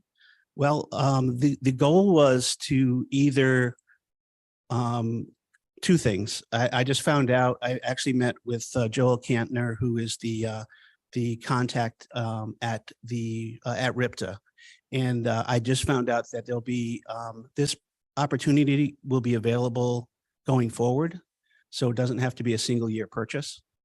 I would like it to be one, but if it can't be one, I think, utilizing grant funding next year from the designated grant of Office of Healthy Aging, which we kind of did last time with the van purchase. The fact that there's some funds available from other streams as well. I think that's really, I always look at if we could do it once, it'd be really nice to do it that way. We can do it over time and have that replacement kind of scattered. We can do that as well. I just think that the need is going to be there 18 months down the line for almost all of these vans at this point, except for our newest one. Okay. Vice President LeBlanc. Would you retire any of the current vans if you were to get these? Well, I think that would be the goal. I would also like to see if there's a usage within other departments. Got it. I was thinking because they're not transporting people. Yeah. So I think that might be something that you would look at, or even selling them outright and utilizing funds to kind of recoup. 100%. That's where I was going. And then do they come with a warranty? With a warranty? Yeah. I'm not aware of that extent because I haven't gone to the next level with RIPTA. Yeah, It was just to I didn't know if present it was with you all in folks. cost on that 24 grand, or if we would have to pay extra for all 3 vehicles or however many. Well, purchase the that only kind of thing. cost that would be incurred for purchase would be the 20%.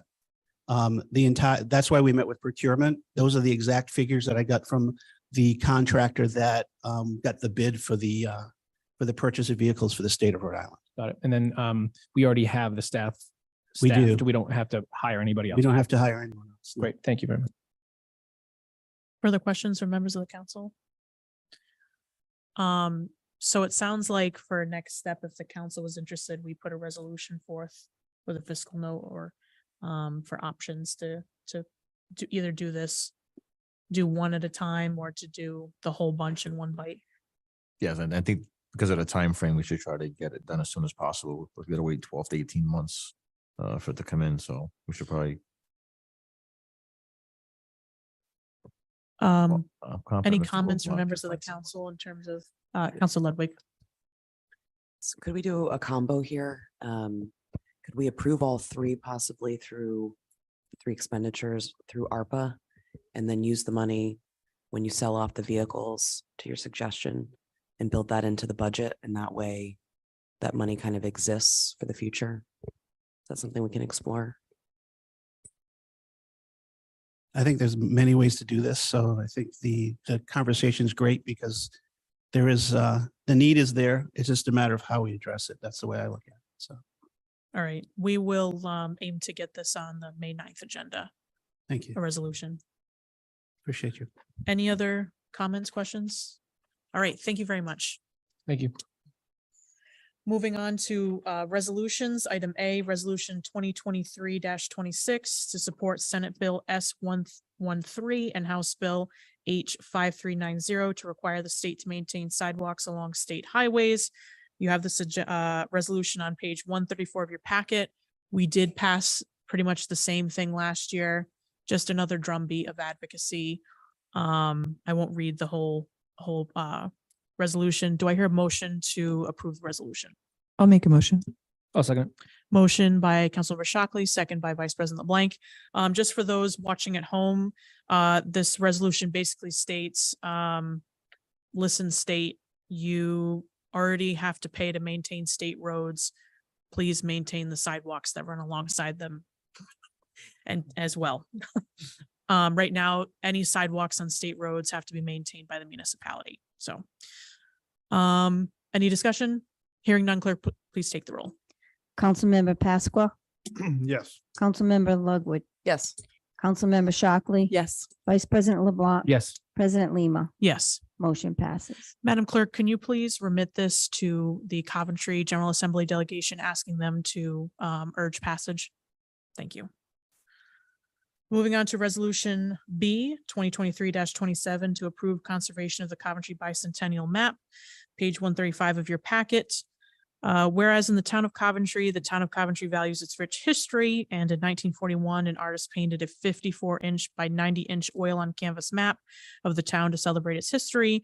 And this map has deteriorated over time and is in need of professional conservation to include surface cleaning, paint stabilization and retouching, application of archival and protective varnishes, and reattachment of its original frame. Now therefore be it resolved that the Honorable Town Council approves the contracting of Woodshed Art Services of Franklin, Massachusetts at a cost of $9,640, 50% deposit, remainder to be paid upon completion, using American Rescue Plan Act of 2021 funds to conserve the 1941 map of the town. We also had the official treatment proposal sent to us via email after the packet went out. It looks like this for anyone who might have missed it. And this, of course, the council is well aware of, sits in the conference room behind us, and we see it sitting on the floor. Do I hear a motion to approve the resolution? I'll make a motion. I'll second. Motion by Councilmember Shockley, second from Councilman LeBlanc. Discussion. Vice President LeBlanc. Question, I think for Mr. Civetti.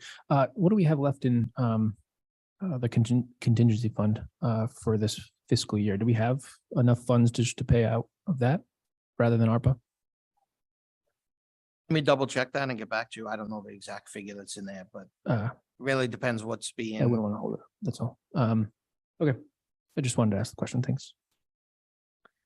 Councilmember Shockley. Is this fee all inclusive? Am I remembering correctly? There's some issue on how to get it there.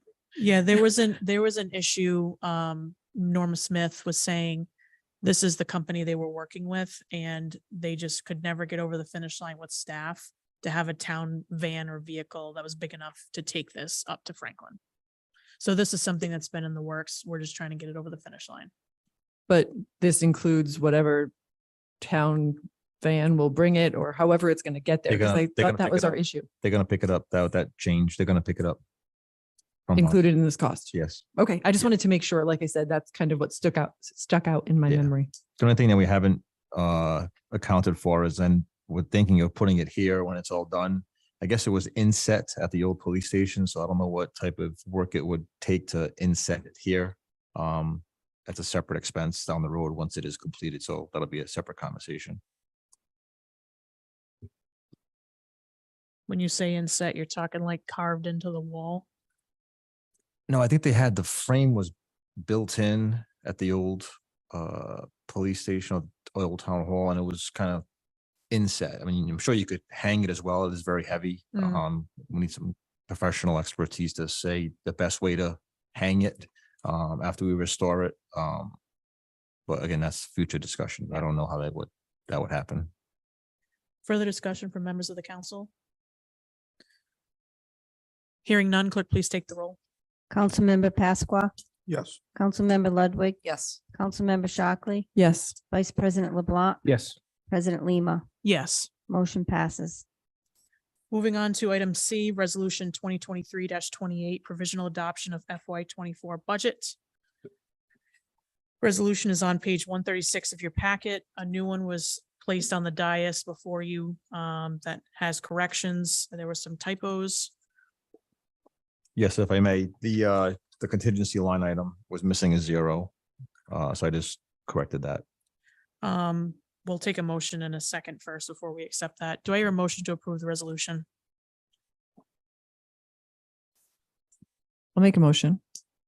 Just to start discussion. I'll second it. Motion by Councilmember Shockley, second by Vice President LeBlanc.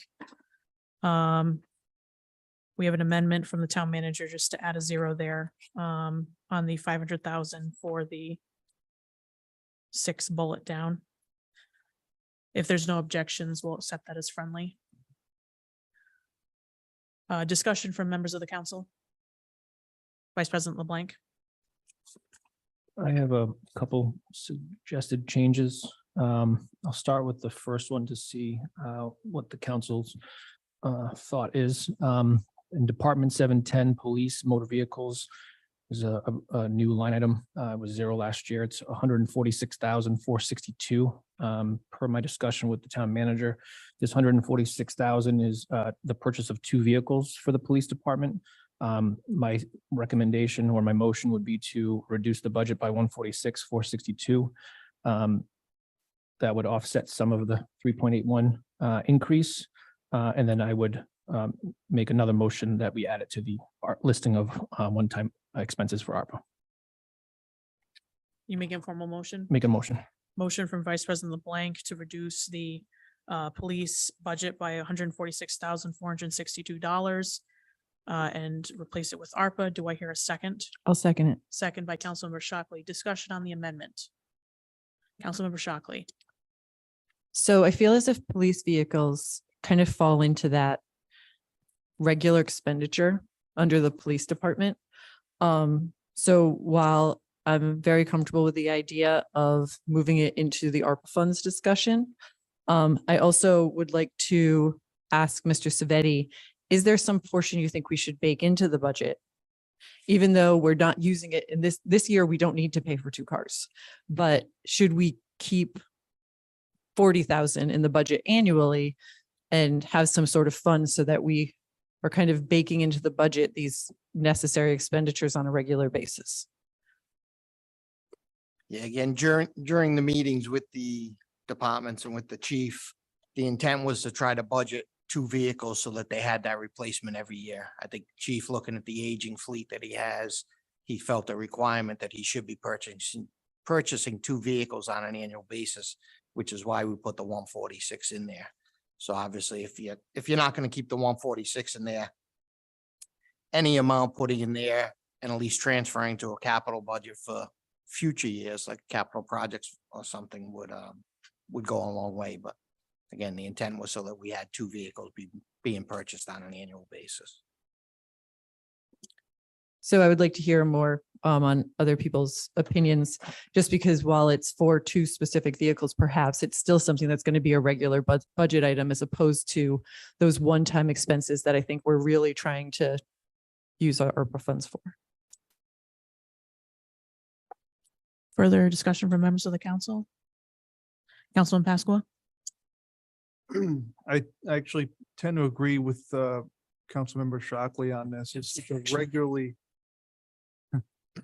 It's a regular expense. So we really should just budget for it every year.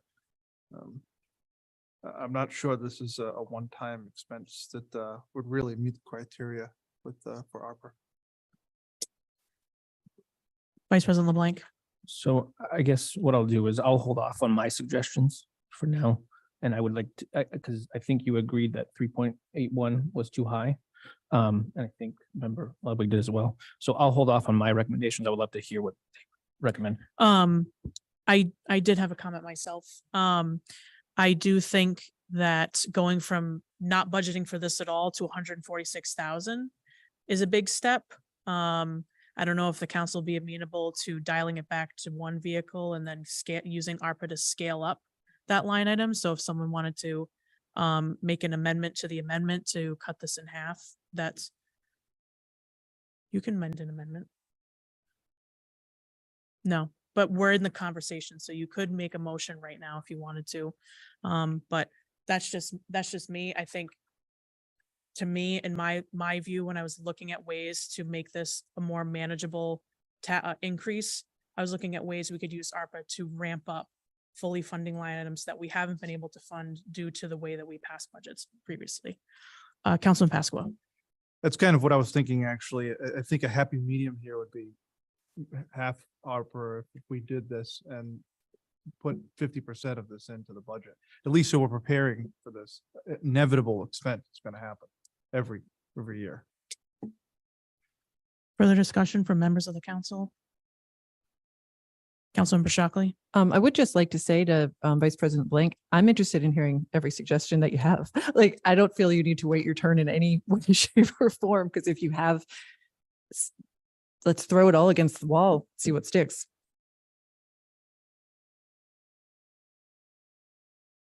Councilor Ludwig.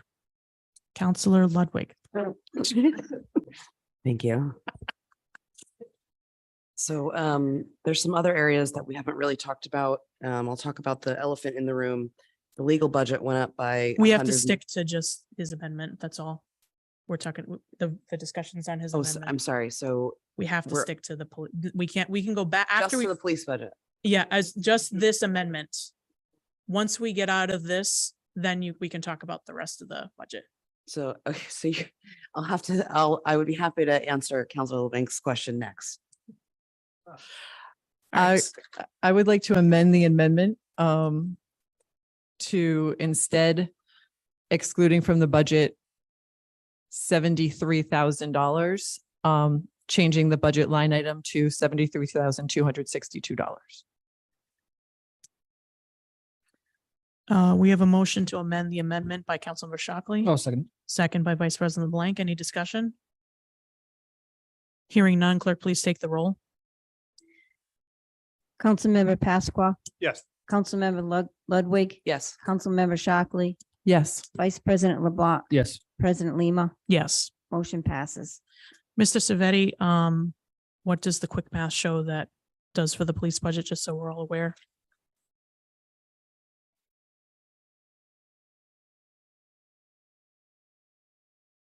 Police budget to 13,471,251. Okay. And then we need to go over and add to ARPA the 73,000.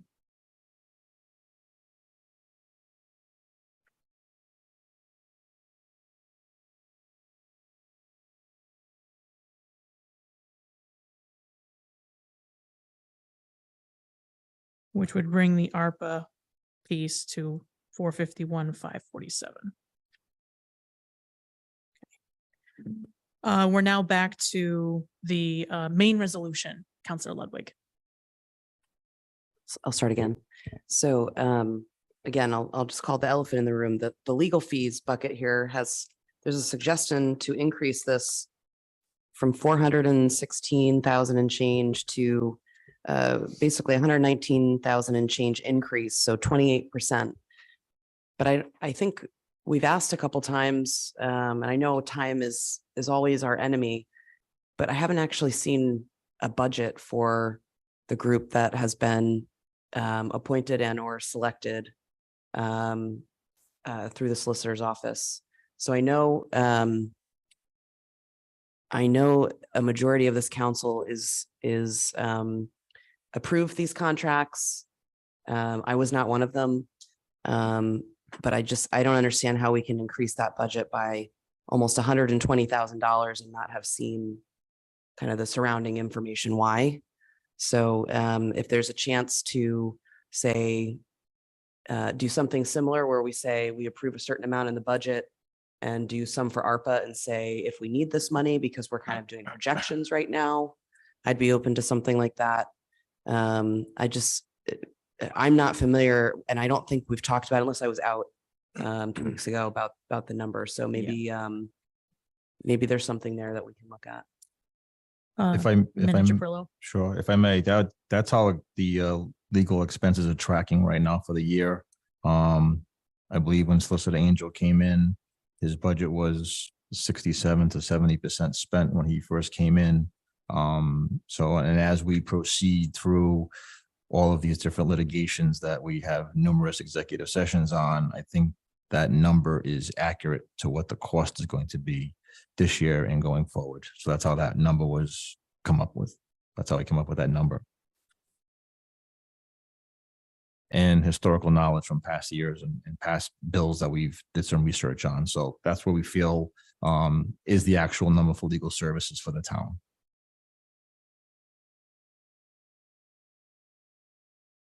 So you're saying the flat 400 that it's been isn't exactly accurate? No.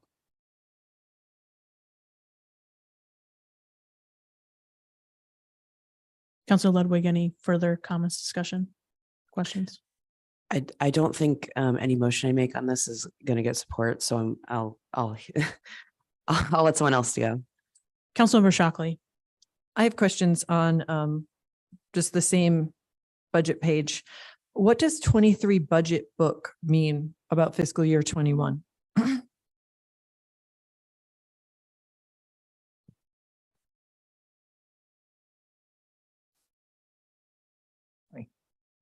That column, that was the information that was presented in the budget book. So your budget book for that year showed the 2021 figures.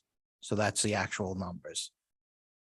So I carried that information forward. Those first two columns came forward from your previous year's budget book. I did not go back into the general ledger and try to see the final cost. As you know, we're still trying to get activity posted, the final audit adjustments. So that's the information that was previously presented. Okay, I guess that's what was throwing me. So right now, we're using numbers that we just have from fiscal year 21, same for fiscal year 22, which we're still working out the audit for. Correct. So are these numbers any more up to date than last we spoke, or? No, those figures all presented are through March 16th of 23, which was the first time we presented the budget.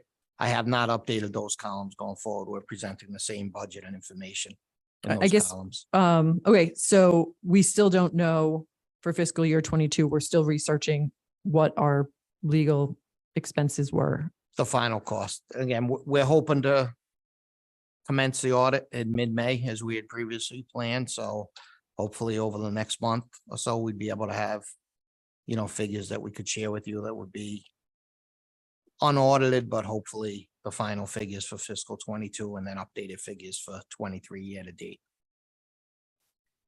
Yeah, I mean, I'm interested in seeing as well. I see what Mr. Parrillo means. This 372 is through March 16th to the best of our knowledge to date. So for 3 additional months.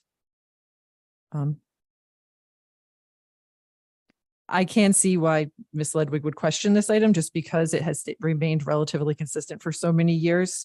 And I guess I'd like to know, are we working off bad figures from past years? Or what's adding to our legal budget if not?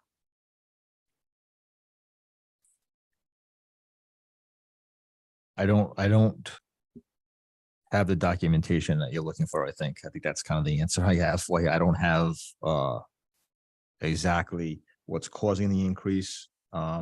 Again, we're just trying to project where we think we're going to be this year and going forward. Yeah, and like I said, I think we're in a we don't know what we don't know situation, which is terrible in a budget season. And my question again, are we kind of where we should be? Or is there a reason that we're higher than we would expect to be? So that's what I'm on. Further comments, questions from members of the council? Mr. LeBlanc, I think you said you had other proposed amendments.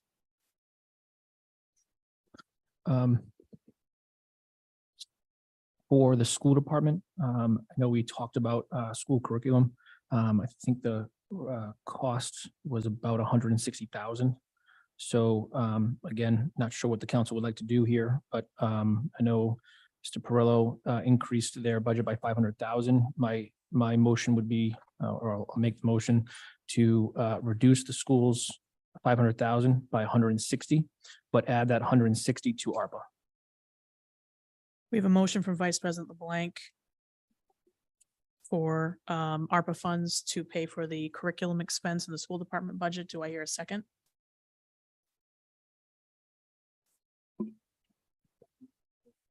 Second by Councilman Pasqua. Discussion?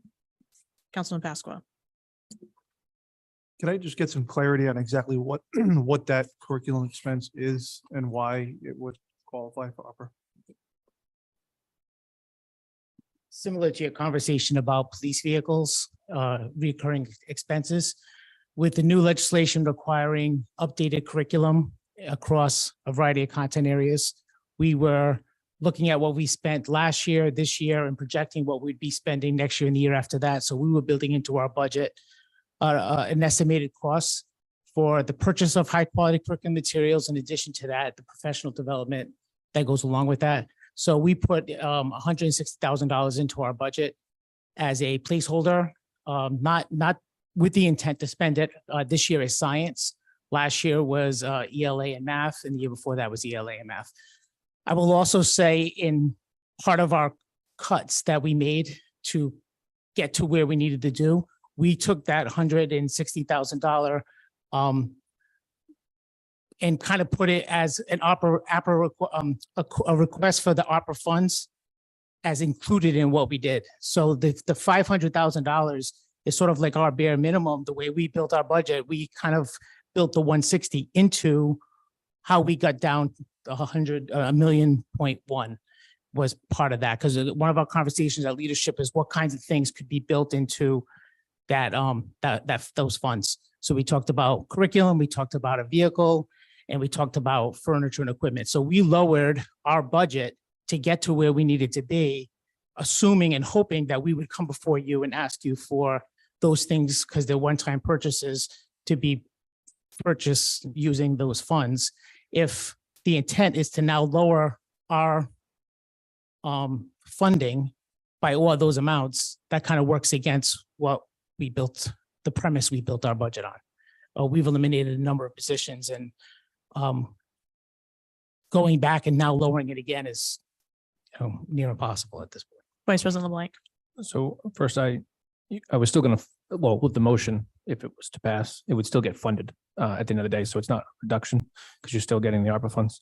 But it would lessen the 500,000. You would subtract from that.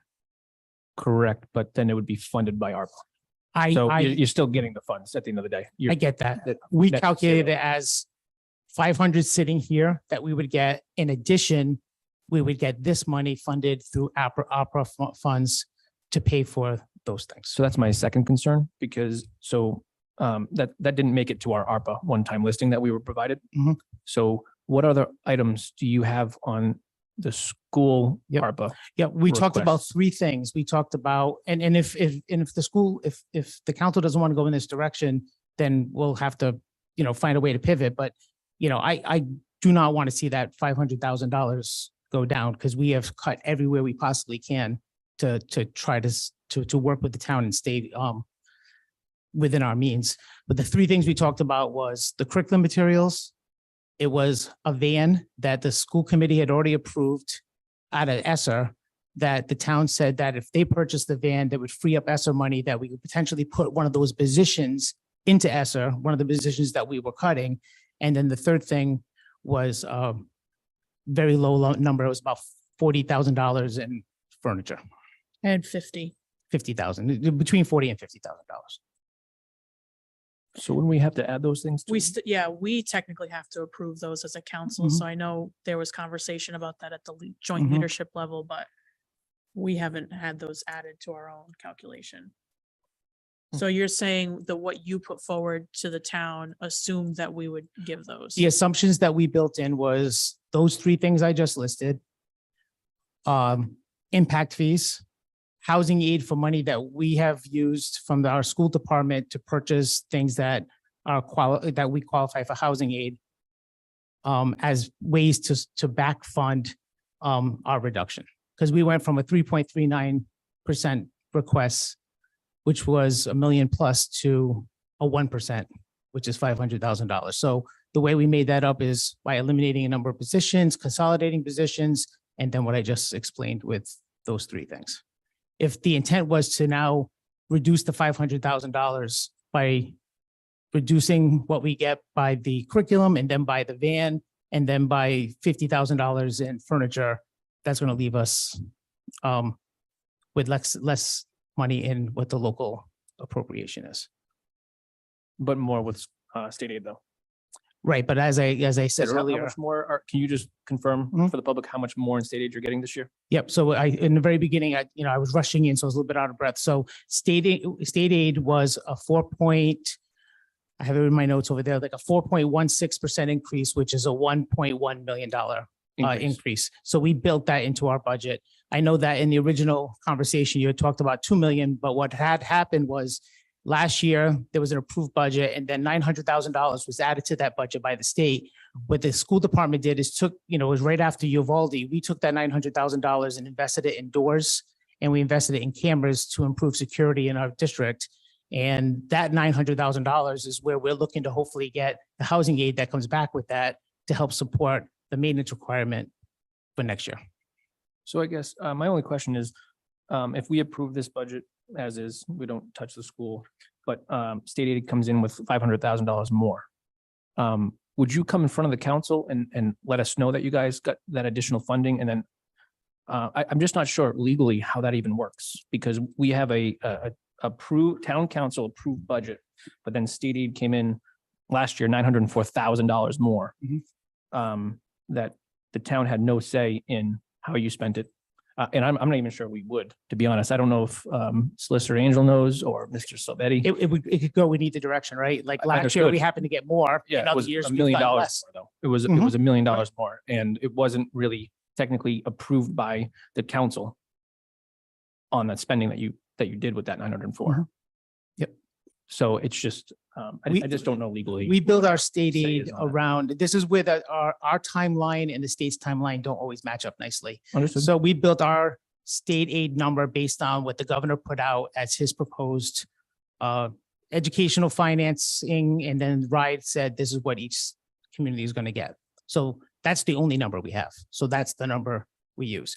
If the General Assembly comes back and says you get $900,000 more, then that's that. If they come back and say you get $900,000 less, then that's that. But we don't have control over that part of it.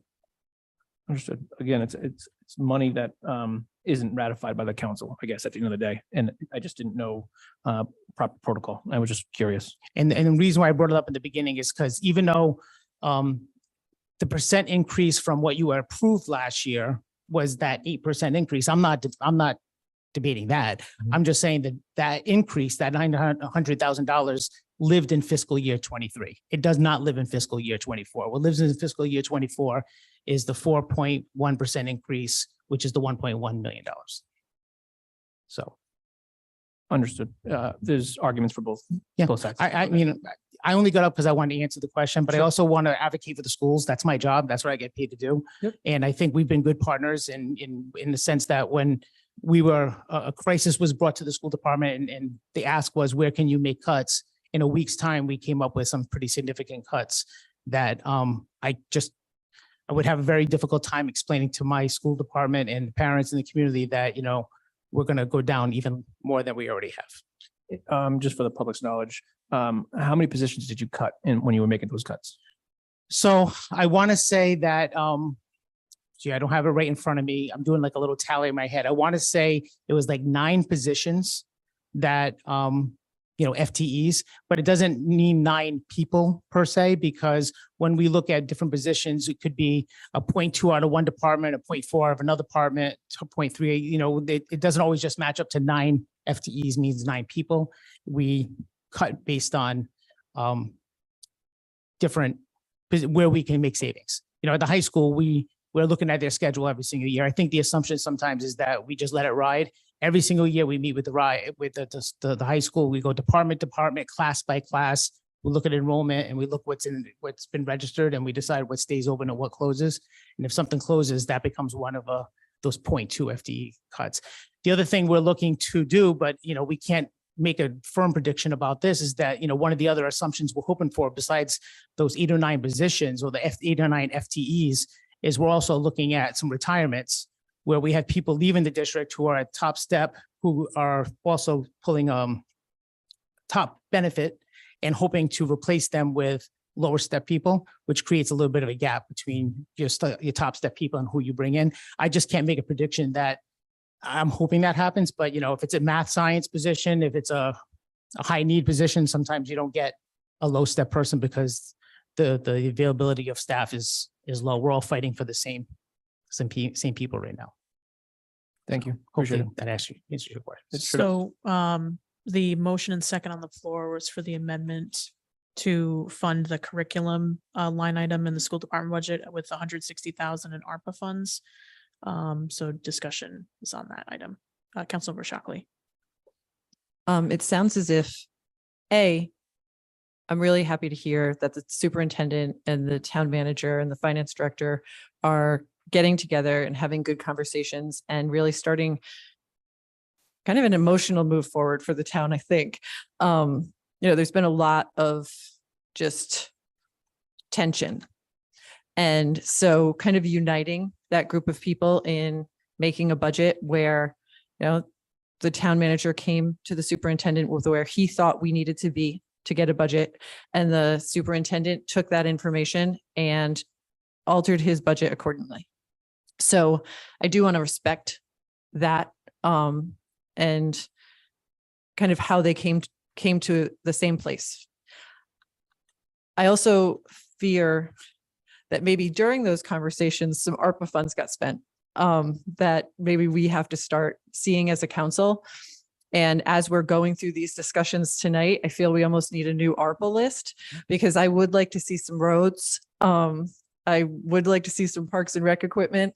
So kind of to see where we're getting to in that ARPA, in those ARPA funds. I think, like I said earlier, they're great and they're going to cover us on a lot of things, which is fantastic. But I'm guessing every person up here and most people on the school committee as well have spent that money 20 times over.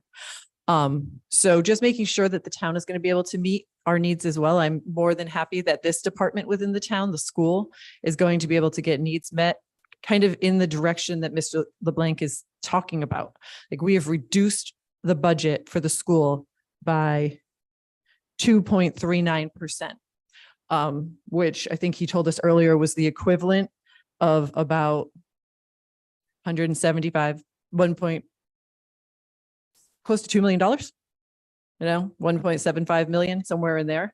It's a big reduction. So I would like to see how much of that we've maybe indicated ARPA funds will go towards before we really start spending more of it this evening. Yeah, so the discussions we had in our joint leadership meetings about the budget, we asked them, just like they did last year, to identify one-time expenses. And like the superintendent said, 160K for curriculum changeover, which happens every so many years. It's not something that happens every year. 110,000 for a van to transport students, and then about 50,000 for furniture in schools. So those were the 3 big chunks of one-time expenses that they had identified to us. Sounds like there was miscommunication and the school department just assumed that they were getting that.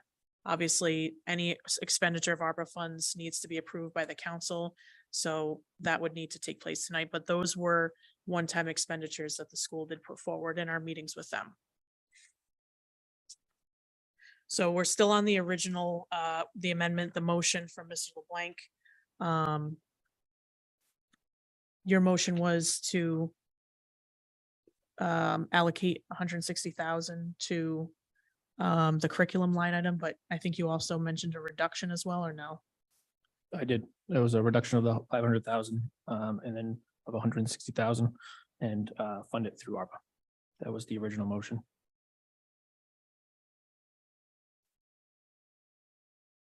Again, I heard earlier that the 3.81 is too high. I'm throwing out options. I don't know. I can go through the rest of my list too. Instead of making motions, maybe we can just talk about them. Maybe that's easier. So I guess we can, I'll withdraw the school one for now. And we can revisit maybe. Park and Recs, they have a brand new expense line item. It's $55,890. It was $0 last year. It's $55,890 this year. It's rental for a bus. I again was just considering reducing our budget and then using ARPA funds if that's the flavor of the council. There's instructional services in Park and Recs, Department 910 for 20,000. Last year it was $0. So, yep.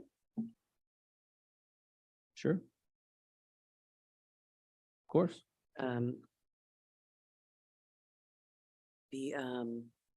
I'm sorry, I can't hear what you're saying, but it sounds like you're trying to speak. No? Okay, sorry. There may be a couple approaches here. One is to go department through department for some of the smaller things. One of the other things we might also consider, so the 500,000 in the contingency fund, we tend to actually, at least from what what we've seen the last 2 years, these tend to be like big purchases where a truck breaks down, we got to buy something new. So I'm wondering if we kind of meet in the middle of what you're saying, like we need some of the things that are in the budget at the department levels. Don't touch the school side 500. And maybe what we do is cut the contingency in half to the 250 and say we'll allocate up to the 250 if needed through ARPA.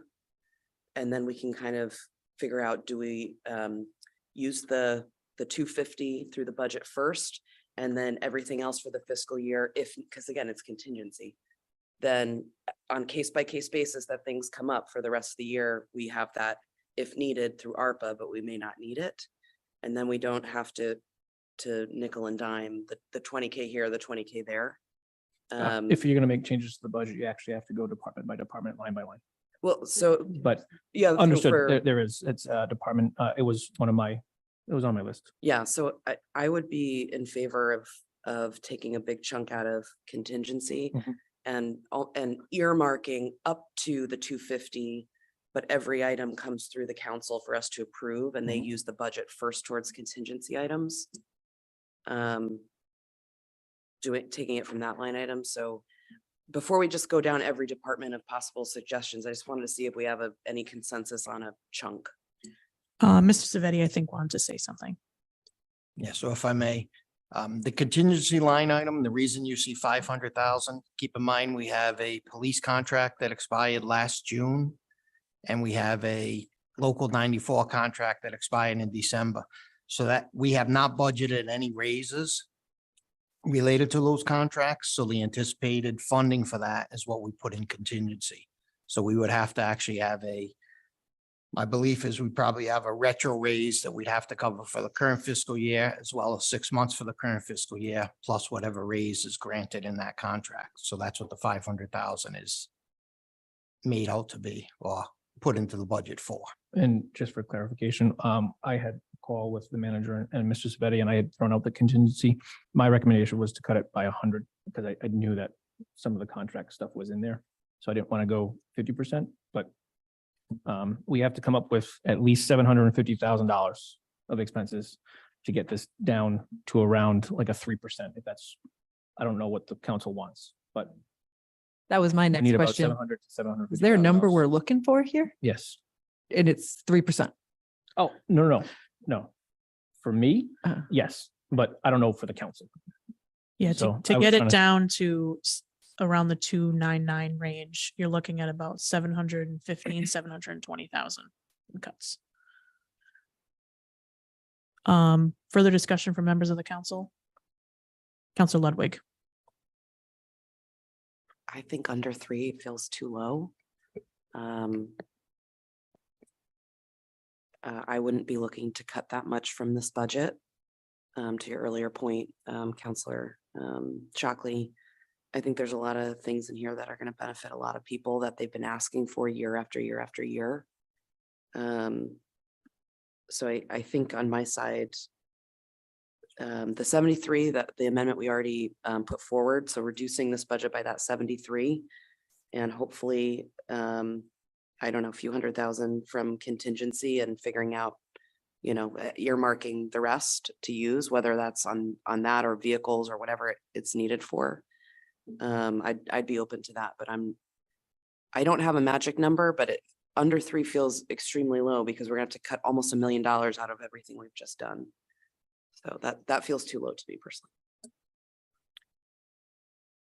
Is there an amendment on the floor for contingency?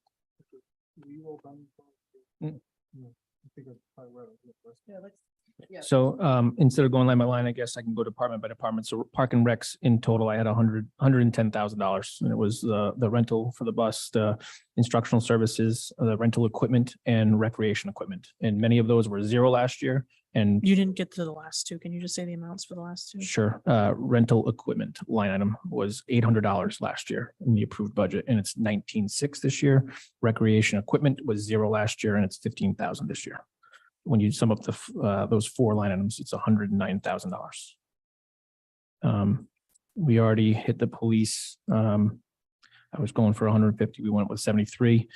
Roads and bridges, there's contracted services. The approved budget was $2,500 last year. This is Department 830. Currently, it's at 62.5. So again, it's potential for 60,000. When I was discussing with the town manager and Mr. Civetti, I believe Director McGee indicated that we could also cut about 25,000 from fuel. So that's 60 plus the 25. So that's 75. So if you did, let's just say park and recs, you round it, that's 100. If we did a contingency for 100 to 150, that's 250. We already did the 73. So that's a total of 323,000 in cuts.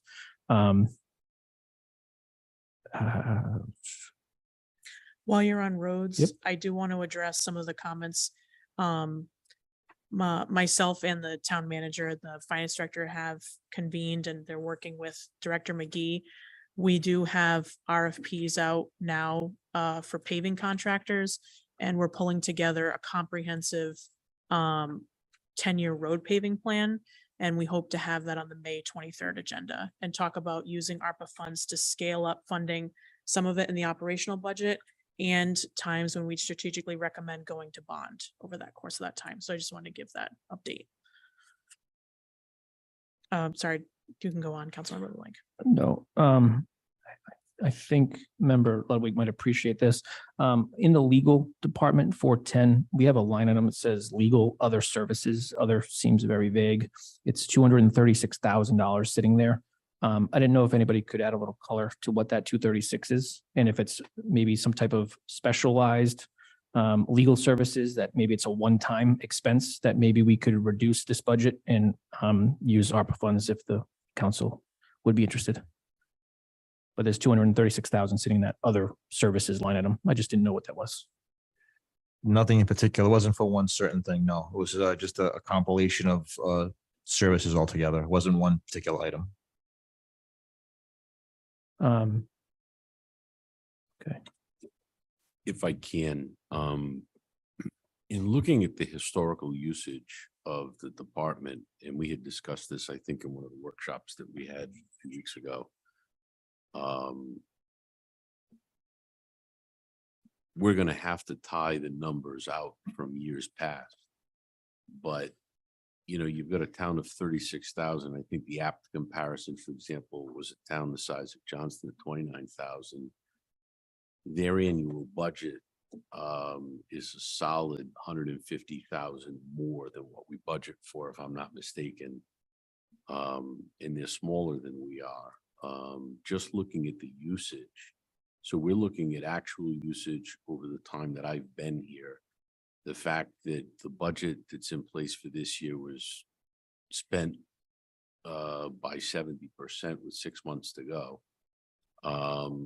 And in years past, what I have seen for invoices on various vendors, and mind you, there was no system in place to track legal vendors until Mr. Civetti and I sat down and said, we've got to reconstruct this in order to have it historical. The numbers just don't make sense, quite frankly.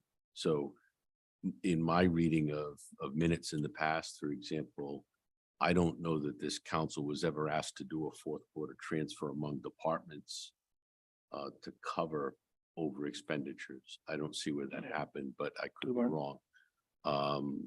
So, you know, when we look at, you know, contingency monies, you know, you're looking at expert witness fees and litigation. You're looking at extraordinary outside litigation expense, which we do have some of that, and where it goes, I don't know. I mean, there's no way to predict that at this point.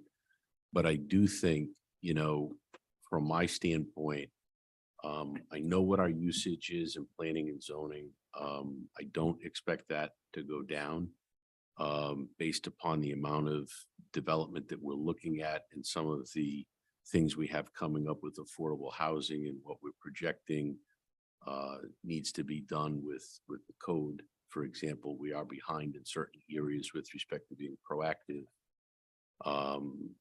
I will say that there are other areas that I've tracked in the last, you know, 5 months or so where I do think we can find some better economies of scale, and we will achieve that before the end of this fiscal year. I really can't talk about that at the moment, but I do intend to achieve those savings. You know, we're going to try to conserve where we can, but I think it's also, and I've talked about this with the town manager, it's also unwise to park money in there so that, you know, folks who sue the town essentially know what we have at the gap, which can be difficult in the course of litigation.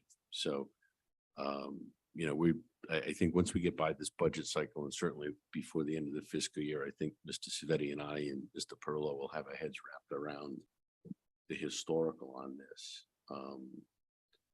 I continue to find attorneys who have a contractual relationship with the town who have no contract and don't show up in any invoicing anywhere. So, and we are letting those attorneys go. There's no need to keep them. If we, you know, we don't need services. I know that there've been some concern in the past about hourly rates. We have attorneys being paid, you know, no fee agreement or anything, $375 an hour for things that can be done in-house. So, you know, we'll have a full explanation of that. And, you know, I just don't want to give it in bits and pieces, but, you know, I think when you look at the historical usage, I think when you look at present usage, I think when you look at comparison to other cities and towns and their budgets of our size and smaller, we're under budgeted. So, you know, that's what I can tell you at this point. And that's essentially the recap of what I think we talked about a couple of weeks ago, if I'm not mistaken. Appreciate the insight.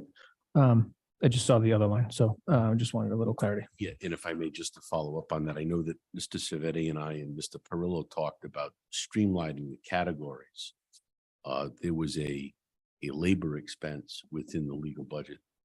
That's been folded into other things because we're doing that in-house unless we have, and I can't imagine what, some extraordinary, you know, whether it's grievances, whether it's litigation, whether it's contract negotiations, arbitrations, we're doing that in-house. We're not farming that out to, you know, outsourced attorneys anymore, unless it's something very unusual, extraordinary. I don't know if the town manager can speak a little to this, but in engineering department, 810, there is a new engineering coordinator. If we were currently don't have that position, $75,000 plus payroll taxes, health insurance, and I mean, it's probably north of 90 to 100,000 all in. How necessary is that position? Could you speak to it, please? Well, I think that's key to moving the sewer program forward and also alleviating some of the subcontractors that we utilize currently that we pay probably about $150,000 a year for. We see that this person can take on some of those duties as long as we hire the correct person with the wastewater licensing and so forth that DEM requires. Again, almost like what Mr. Angel said, doing more in-house and less subcontracting out. So that was the goal behind hiring that person to help out in the engineering department. Appreciate it. Thank you. Can we start at Jane?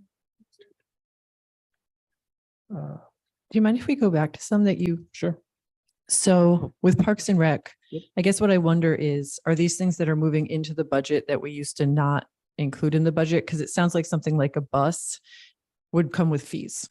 So people are paying for whatever event the bus is taking them to, and that pays for the bus.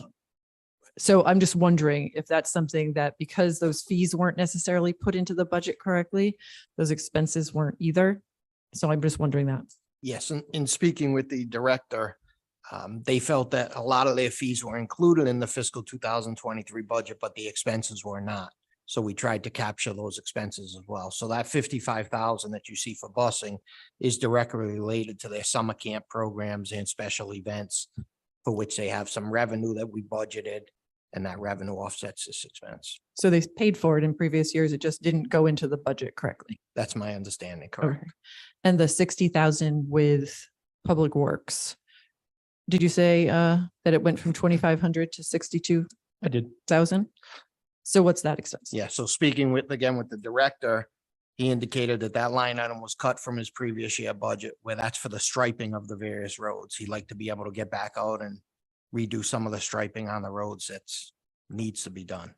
And that was covered in previous year's budgets, except for 2023, when the previous finance director and town manager eliminated it. And for reporting purposes, as you said, the expenses were still incurred and they were still paid for, which means that the budget supported those expenses in past years. So we're just breaking see it out that. now into separate line items, but it was already in the budget in previous years. So in different line items, they were able to afford those expenses. So us adding it now, unless you have removed them from the other line items that they weren't in, which I don't know how you could do that if they weren't in the budget. They were paid for and they were by the allocated amount in the prior year. So these would be new expenses that we're reporting in the current year budget. There would be increases. Which ones are you speaking to? The recreation equipment, the rental equipment, the instructional services line items, those. Right, those three are different line items. Those are different than the 55,000. Those And then the those 50 yeah, three then the line 55. items are items that they're additional equipment that they're looking to purchase, instructional services that they wanted to have this year that they weren't included in previous year's budget. Yep. So you're correct. Those are new line items this year. Yep. Whereas the Just wanted to make sure that we 55,000 is something carve those separate. out. And then, so I did the 60,000 roads and bridges. And for information technology, we had an increase in computer hardware and accessories of 15,000 and website hosting services of almost 15,000. So that's another 30,000. So in all, everything that I had kind of called out was $447,000 in total. But I don't know what the council's appetite is for either cutting those or cutting those and then funding them through ARPA. And that 447 does not include the 160 for the school curriculum or the 100,000 for contingency funds. So in total, I had gone to $707,000 in cuts, but again, don't know what the council would like to do. Council Ludwig. I'd be open to looking at a few of the items, the Parks and Rec The 100K with a replacement from ARPA, I could be in favor of that. If we want to find a number in the middle for contingency, like 150, I could be in favor of that. The roads and bridges item, maybe we can meet in the middle because I want to build it into the budget, and then replace the rest with ARPA, maybe like around 30K. And if we add up some of those items plus the 73, my number was slightly off from your 447. I'm sorry. I don't remember the other, or if you were adding the police item into that we approved I was, earlier. yeah, the original ask of 146, 462 was in my 447. So that's, aside from the 273, it's 280. So that's 353 flat. So we're, I guess, down to around 3-4. Can add another 50 if you wanted to. There is a special events line item in Park and Recs. Last year was 15,000. This year increased up to 62,000. So it's 47 grand that we could bring down to the 15 and pay through ARPA if you wanted to. Yeah, I think Raina was trying to budget for this 4th of July thing completely. Or annual. But I think that's a huge jump to make. So that's an opportunity I can see if we can do like you did, Councilor Ludwig, with the road striping piece, meet in the middle. So it went from 15. Partially built in, and we have a list of the things for next year to say, okay, we said we're going to keep at building it in rather than just one big blow. Yeah, so I think that's another one. We can build 30 in operationally and 30 can do ARPA. Can we make a really good list of these? So next year when we're talking about the budget and this is in their budget, we're Well, I like, think oh we'll have yeah. it all in the ARPA list. So if we add 353 plus the 30, then we're at 383. And then what's our levy at that point? Or I mean, our tax. And just to back up for a second on the Parks and Rec event, I don't think that number included any fundraising that she Or the anticipated. sponsorships. Sponsorships and Yep. stuff. So she anticipates getting a lot of that covered too, so. I think there's fireworks through ARPA. You guys approved fireworks through ARPA for this year, Something, correct? Yeah. Yeah. The current year, Correct. and then nothing for next year. That was cut. I think she was putting it in that line, the events thing. Oh, she wasn't? It's not included in the budget. No. Town manager's proposed budget does not include. She the did come fireworks. before us and say, because there was a request. And I don't know if anyone remembers this, there was a resolution for the 20K. And she came up here and said, never mind, I don't need it. Yeah. So I don't know that we approved ARPA funds for that. She said she was all set. Yep. So, yeah. We're gonna try to have a meeting next couple of weeks regarding the 4th of July celebration. So we'll try to get that ironed out then. Okay. So just to recap. I'm sorry. Can I just, I think one of the statements that was made about some fundraising and different activity, the budgeted revenue does include $522,000 of proposed revenue from recreation, which does include some fundraising revenue and donations for special events. So that's already factored in here as revenue. Right, so essentially it's not a reduced expense, it's just an increased revenue on the other side. Gotcha. Correct. Okay, so to recap, and Mr. LeBlanc, follow me and tell me if I'm wrong. So we have 73,000 flat for the one police vehicle, leaving 73,263 in the budget for the other vehicle. So 73 ARPA. Then we have 55,890 for rental bus and Parks and Rec. And you're saying, and that's part of the 100,000 though. So the 55,890, 20,000 flat, 19,600, and the 15K, the 100K, correct? Then we said going halfway with the 62,500 in the road striping. So 32,500 would be operational and 30K ARPA. And then Council Ludwig threw out the 150 in contingency. And then we just said the events line item, meeting halfway, 30 would be operational and 30 would be ARPA. So that gets us to 383 flat. Am I correct? You are correct. And then I don't know if there was an additional increase in IT for those two specific line items. The increase was 29,000. So if you wanted to meet in the middle or go north a little bit, if you did 17,000, that would be covered by ARPA. Our total cuts tonight would be an even 400,000. Okay. I know that the licensing thing has to do with getting all those new town emails. Mhm. So we're going to have to pay for that year over year. So I don't know how we want to approach that. Again, the total increase was 30 grand. Mhm. Oh, so you're just saying meet 15? Yeah.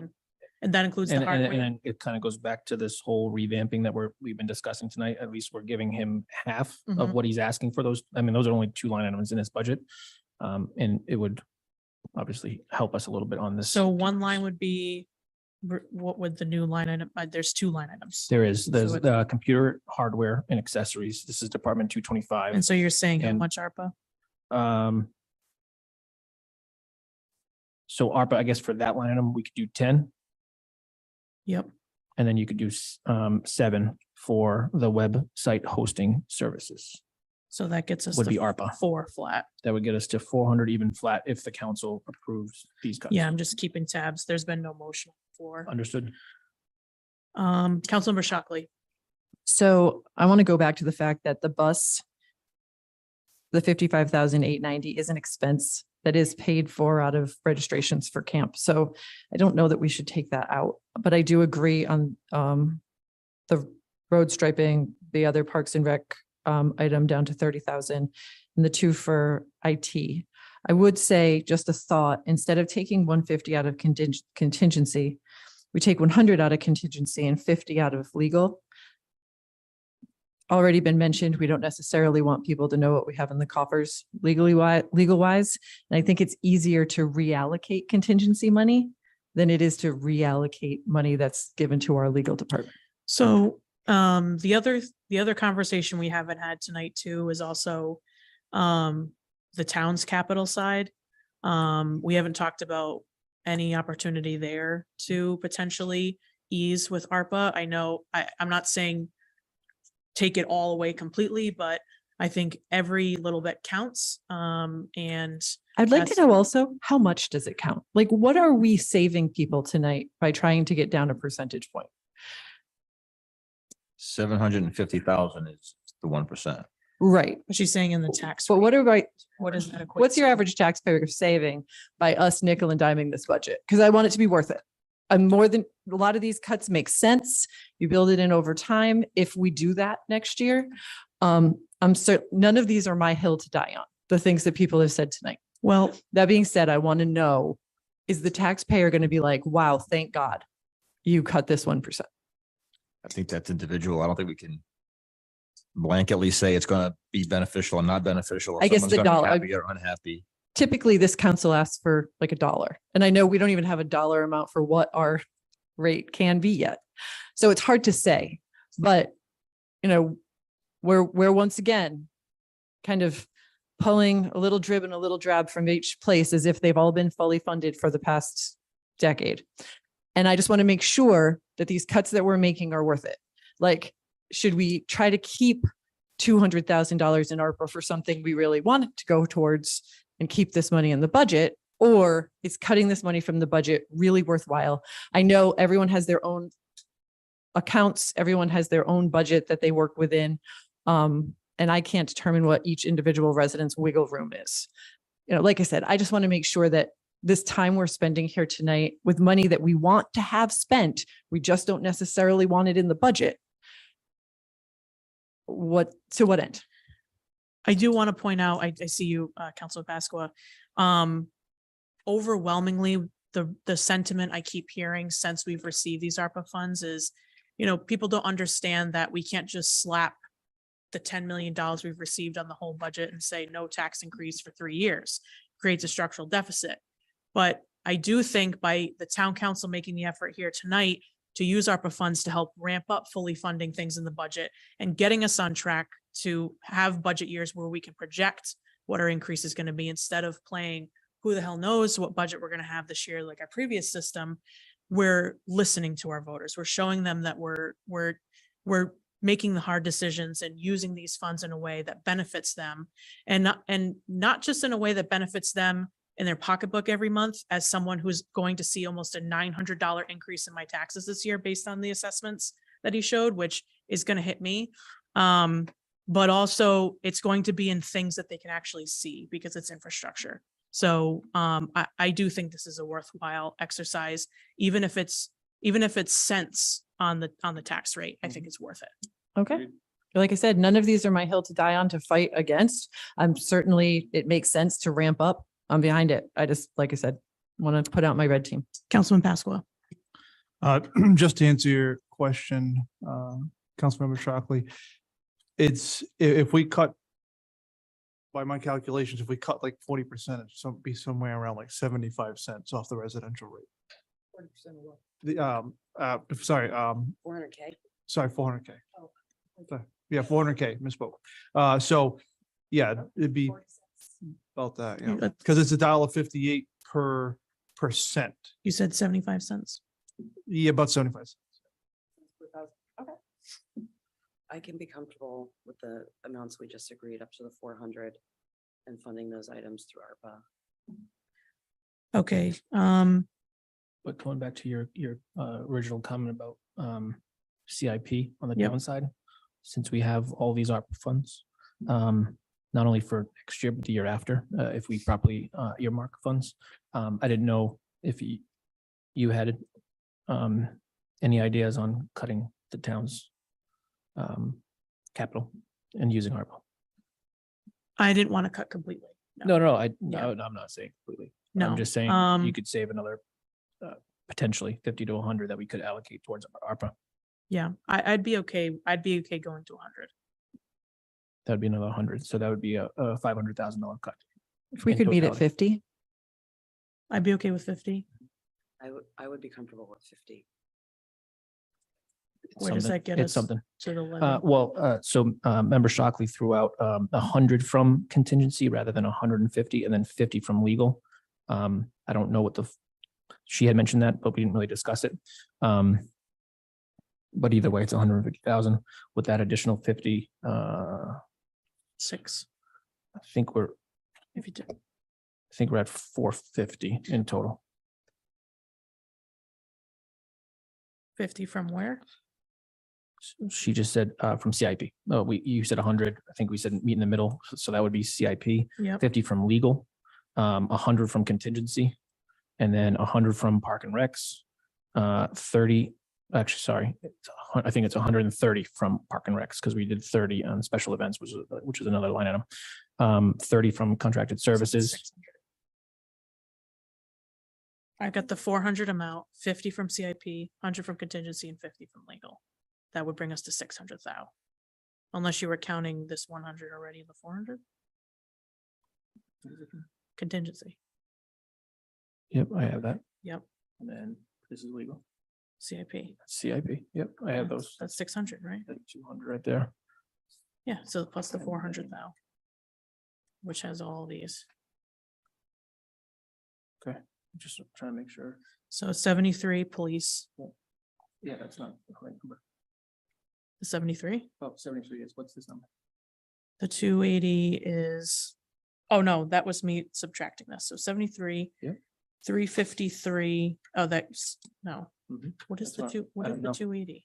I'm not sure. That was 280 was adding up the 100 from ARPA, 150 from contingency, and 30 from Parks and Rec. That was a 280. Okay, so 73, I have my 73. 30, I have that too. 10. 30, well, we have 230s though. So I have the 73 from motor vehicles for police. I have Yep. 30 from roads and bridges, that's 62.5 that we talked about, that we said we're gonna meet in 30. I have 30 from special events for Park and Recs. Then I have, we said 100 for the bus, Yeah, you said. it was 55.8, and then it was 20 for instructional services, remember, we had rental equipment and we had recreation equipment. And I thought we all agreed that we were gonna cut 100. I mean, I felt the 55,890 is paid for out of fees and we should keep it in our budget if we're putting in the fees. so then you would be reducing the, I think, original 100 that we had all agreed on. Well, I I think. agreed think on the- something I don't think I knew I was. The reason that he threw out the 55 is because it had a huge jump from the previous year. Correct. I know, because it hadn't been in the budget, but we've been paying for it. I think we're coming from maybe different sides of the same coin. I feel that, you know, we're trying to correct some things within the budget and all of the registration fees are in the budget to pay for this bus. So we should have the bus in the budget. That's fair. Okay, so President? assuming, Through the chair, if I can. yes. Just a couple items, if I can, in your discussion. Again, I'd like to reiterate on the contingency. I think contingency, we're very conservative of putting the 500,000 based on, again, possibly a 2-year look back for the police department, and then a year and a half for local 94, but also just looking at the figures, again, trying to calculate quickly. I'm looking at a $400,000 reduction in this budget is only about a 10-cent saving on the tax rate, not 75 cents, as was indicated. So just to put that in. Still makes a perspective. difference to me. No, it does make a difference, Yeah. but I just wanted to make sure we were talking the numbers, what we're referring to. And the concern of contingency is you're not gonna be able to backfill that with opera, because that's gonna be salary. So you can't really backfill contingency. But I with- think what we were saying was all of our contingency purposes, purchases to date from this council, excluding Mr. Pasqua, when they've come before us, have all been vehicles, apparatus, one-time tangible expenses. I think that's why we were saying that. We've never used contingency to pay for salaries. I understand why you have it like that now, but everything that's come before us contingency has literally been what the line says for emergencies. But this year, we do have to keep in mind that it's not really contingency in a way that we have no idea if we'll use it. It's more contingency that we're planning on using to pay salaries. No, I get it. So I don't know if there's an appetite to move over the 100 to CIP and then it's 150 of ARPA to CIP.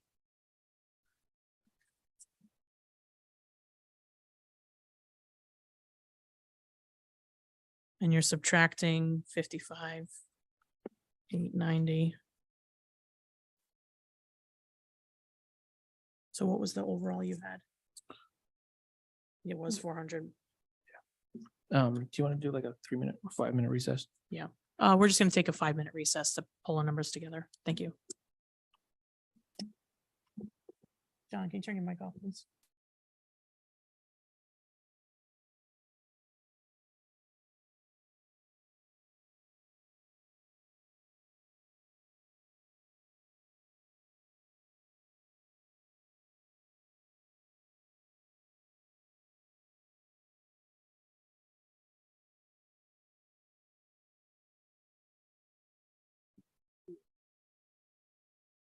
$30 for what? Right here. We have another 30 special events. I don't think I got the other 30. And we did, where did we read it? For these 4 line items. Kim's now saying that she doesn't want to do the bus.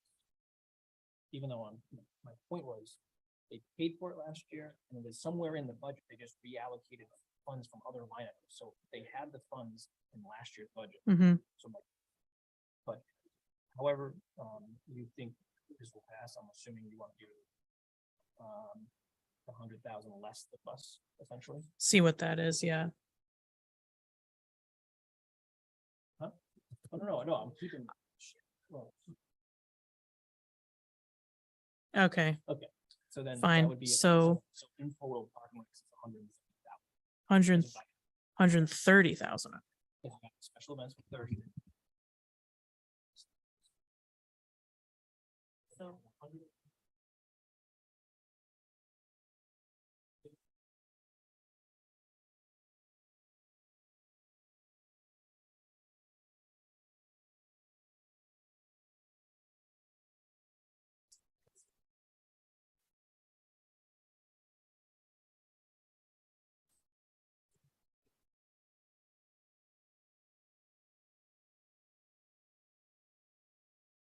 So.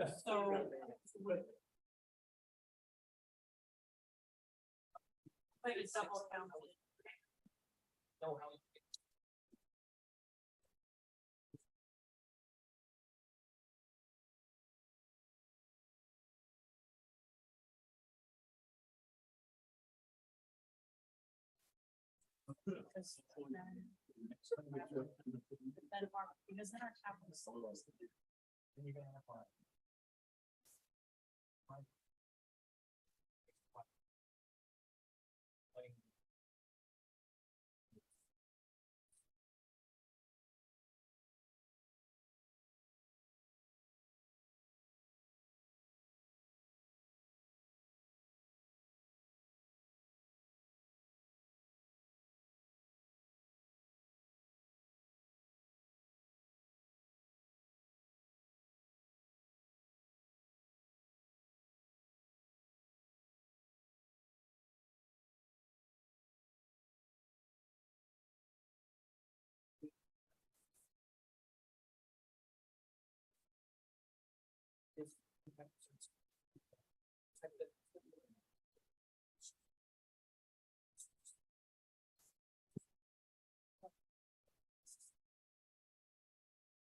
You guys can be front of us.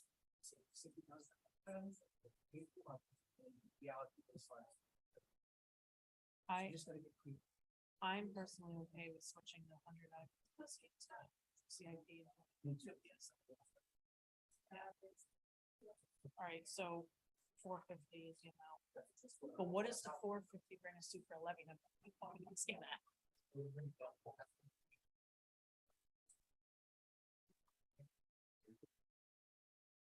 Oh,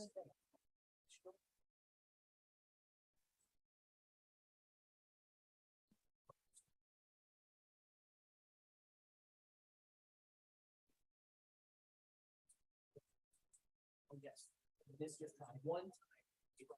And guess what? It's the next 50,000 years. You know what I mean? You're just gonna have another.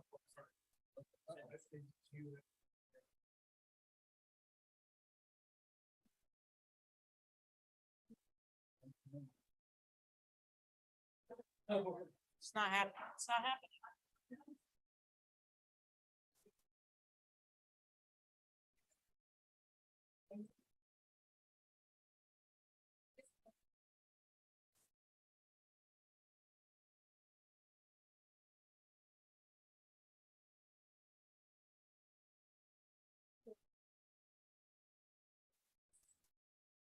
So 450.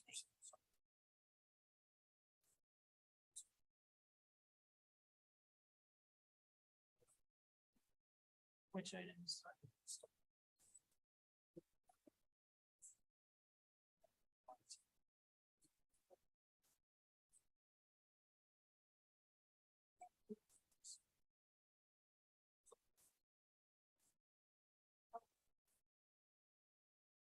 So then 7's out. Yeah, so then it's 443. Well done.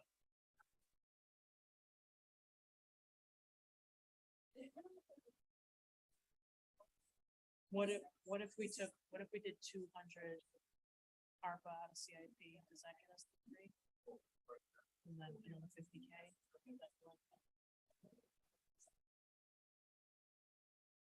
We do instead of 100 out of net effect, 100 on CIP, or was it 200? Does that flat? What does another 100K do from 3?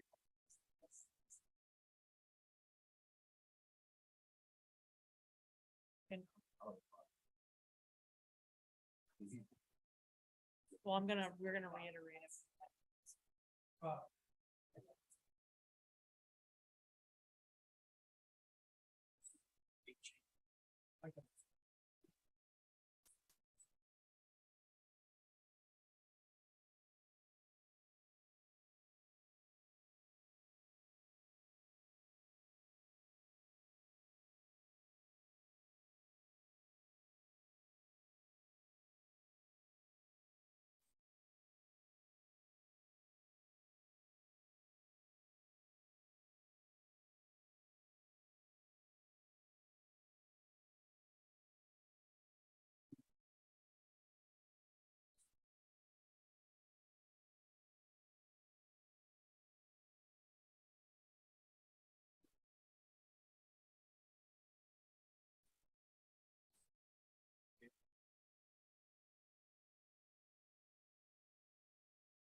So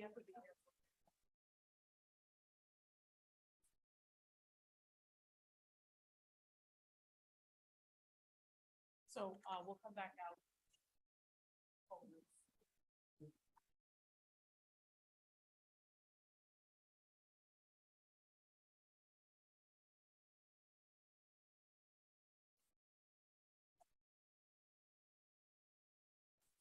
We can't use that on our.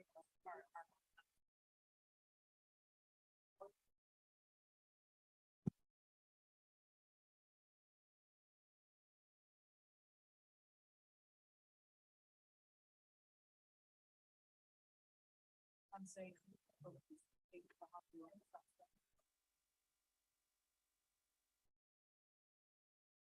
Because those are all. Yeah, well, we haven't finished.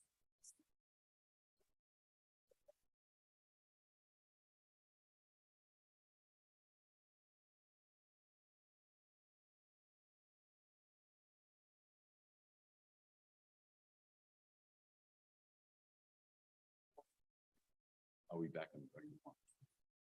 3.2.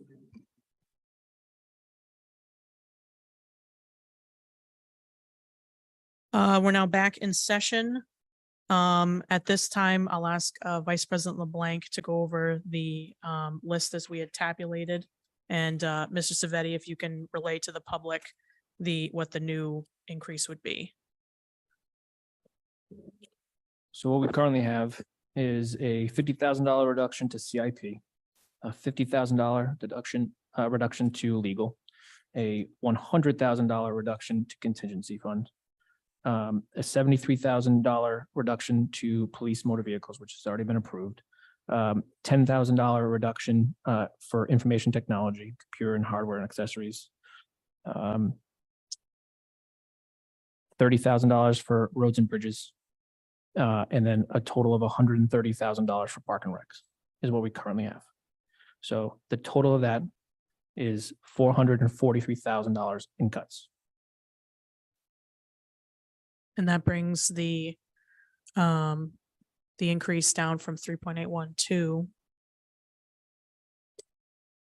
It looks to be 3.23% proposed tax increase. Or levy increase, I should say.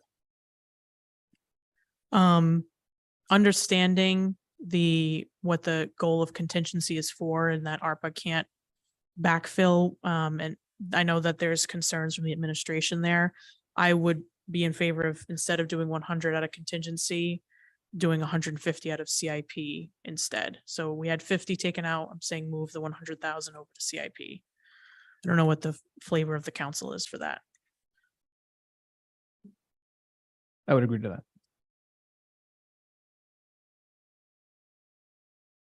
So that total list is the 443. That would be ARPA. And that's added to the full list of ARPA of 378, 547. So are you doing math? Thank you.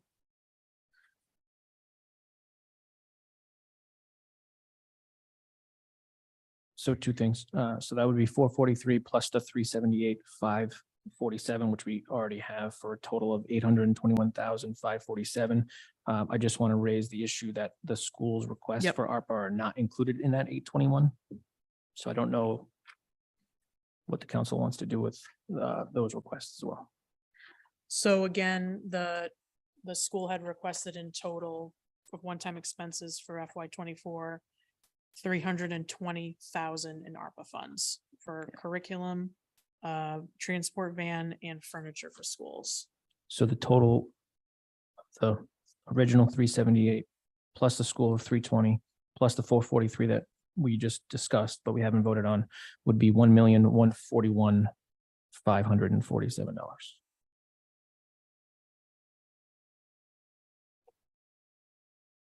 What did you just take? Is this the money that was already factored in that we're using for ARPA, or were you still trying to take the money from the school for ARPA? We're factoring in the number that's on the second to last bullet in the resolution. That was what originally was Okay. the recommendation for ARPA. Yeah. The 443 is ARPA funds. We just came together as a list, so For that the added town. to that one. Yeah. That came to 821,547. Okay. And the schools gave us a one-time list that totaled 320,000. So altogether, that's 1.14 million. Okay. Just wanted to make sure I understood. Madam Chair, just the last bullet that you do have on that resolution does include the 320 of the school department. Oh, So I'm that was sorry. Factored in there. So Okay, not in that number, but we do show okay. both. But separate. overall, then Right. we're talking. But I right, just okay. want to let you know it is on the So resolution. if we did have to make an amendment to the resolution, it would be to that second bullet for that 821,547 number. Do I hear a motion to amend the seventh bullet in the resolution for the amount to be $821,547? I'll make the motion. I'll second it. Motion by Vice President LeBlanc, second by Councilmember Shockley. And just for the record, the amounts one more time, because we did make a change. Mr. LeBlanc, if you could. Which amounts? So Sorry. we have 73 for the police vehicle. Oh, sorry. You want to go back over that? Yeah, full just list? one more time, because we did make one change to the total amount. No worries. 73,000 for the police, as you just mentioned, 10,000 for information technology, 30,000 for roads and bridges, $130,000 for park and recs, $50,000 for legal, and $150,000 for CIP. Gets us to 443. Sure does.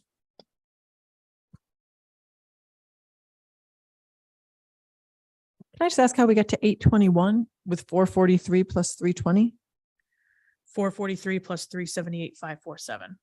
Oh, we added it to a different line. Yes, Gotcha. because Mr. Civetti pointed out the last bullet in the resolution already allocated the 320. Okay. I didn't notice that. Perfect. Thanks. So any discussion on that amendment? Hearing none, clerk, please take the roll. Councilmember Pasqua, Yes. Councilmember Ludwig, Yes. Councilmember Shockley, Yes. Vice President LeBlanc, Yes. President Lima, Yes. motion passes.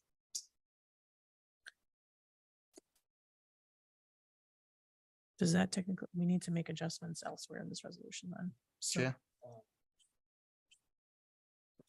Yep. Yes. So I think that first bullet would bring the budget to 116,549,019.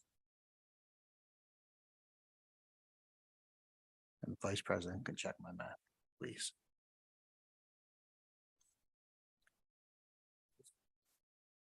Yes. If I have 116,974,988, or is that That number top changed? number was That number before the changed? 17. Oh. That top number should have been Oh, so hold 116,992,019.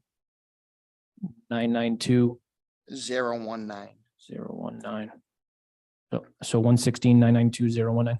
correct. All right, so I got 116,549 and $19. Do I hear a motion to amend the amount of the first bullet to $116,549,019? I'll make the motion. Motion by Vice President LeBlanc, Second. second by Councilman Pasqua. Discussion? Hearing none, clerk, please take the roll. Oh, sorry. Sorry, just a quick question. Just so the public is aware, because we had mentioned to the public several times that it's going to be hearings on the budget that they can come to. I know we have weekend meetings. So if we're voting on this tonight, and then we have those meetings and they want to make suggestions that we want to listen to them and then make, how is that going to work? Just so the public's aware. Same as before, they're welcome to come to the public meetings, public hearings on May 16th, a Tuesday, or May 20th, a Saturday morning at 10 a.m. And they're willing to come before us and make their plea for changes, or if you want to come and talk about support, that'd be nice too. And that'll be their opportunity. And from there, if the council would like to, agree with those or make those decisions, we could do that on the spot. Okay, so this is not the final vote on this budget. Nope. So this is the provisional because, and we have to vote on this tonight because it sets in motion the rest of the budget calendar. Ads need to be placed for those public hearings. The ad for ultimately the amount that's going to be voted on, the date, May 23rd of when this is going to be voted on to be potentially adopted. So Perfect. this sets in motion that whole calendar for public advertising. That's great. I appreciate that. Thank you. Any further discussion on the amendment? Hearing none, clerk, please take the roll. Councilmember Pasqua, Yes. Councilmember Ludwig, Yes. Councilmember Shockley, Yes. Vice President LeBlanc, Yes. President Lima. Yes. Motion passes. We're now back to the resolution as amended. For the. Oh, on the resolution, yep. So we have to reduce by 150.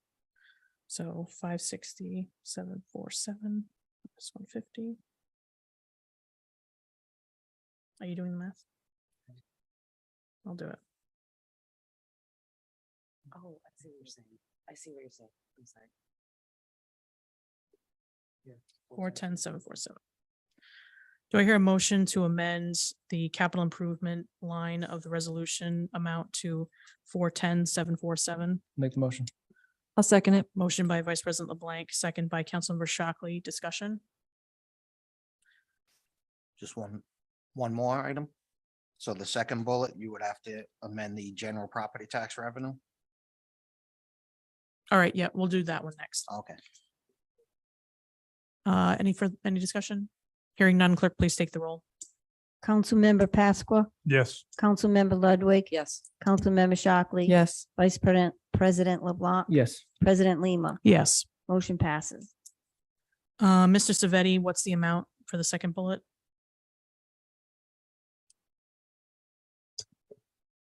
78,022,939. I'm sorry. That's the net figure. I apologize. So the general property tax revenue would be 78,422,939. 78,422,939. Correct. Do I hear a motion to amend the amount in the second bullet to $78,422,939? I'll make the motion. Second. Motion from Vice President LeBlanc, second from Councilman Pasqua. Discussion? Clerk, please take the roll. Councilmember Pasqua, Yes. Councilmember Ludwig, Yes. Councilmember Shockley, Yes. Vice President LeBlanc. Yes. President Lima. Yes. Motion passes. Back to the resolution as amended. So I'm just going to read it as it's amended now so everyone can follow.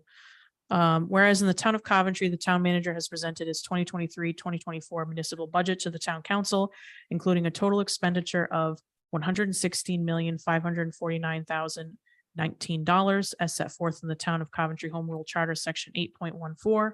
And the anticipated general property tax revenue will be $78,422,939. And state aid, general government, and school department revenues are anticipated to be $38,119,049. And the anticipated local appropriation for the schools will be $50,523,936. These funds will supplement state education aid, other school revenues, and the SRP pension contribution for a school operating budget of $79,221,244. And that $410,747 be appropriated for capital improvement projects, and that $500,000 be appropriated for contingency, and that $821,547 be appropriated for the American Rescue Plan Act, ARPA, for one-time town projects, which are outside the proposed operating budget, and that approximately $320,000 be appropriated from the American Rescue Plan Act for one-time school projects, not to be included in maintenance of effort or part of the fiscal 2024 operating budget. Now therefore be it resolved that the Honorable Town Council adopts the provisional budget for the fiscal year 2024.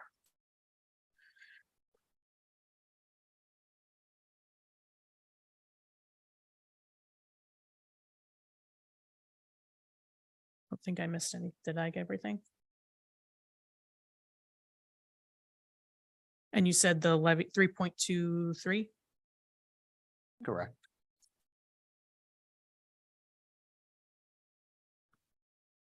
So about 0.5%.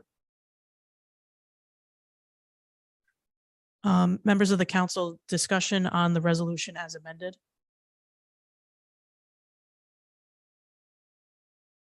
Hearing none, clerk, please take the roll. Councilmember Pasqua, Yes. Councilmember Ludwig. Yes. Councilmember Shockley, Yes. Vice President LeBlanc, Yes. President Lima. Yes. Motion passes.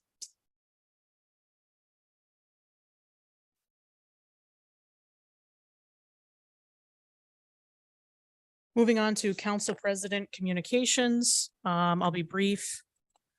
Just a couple of things.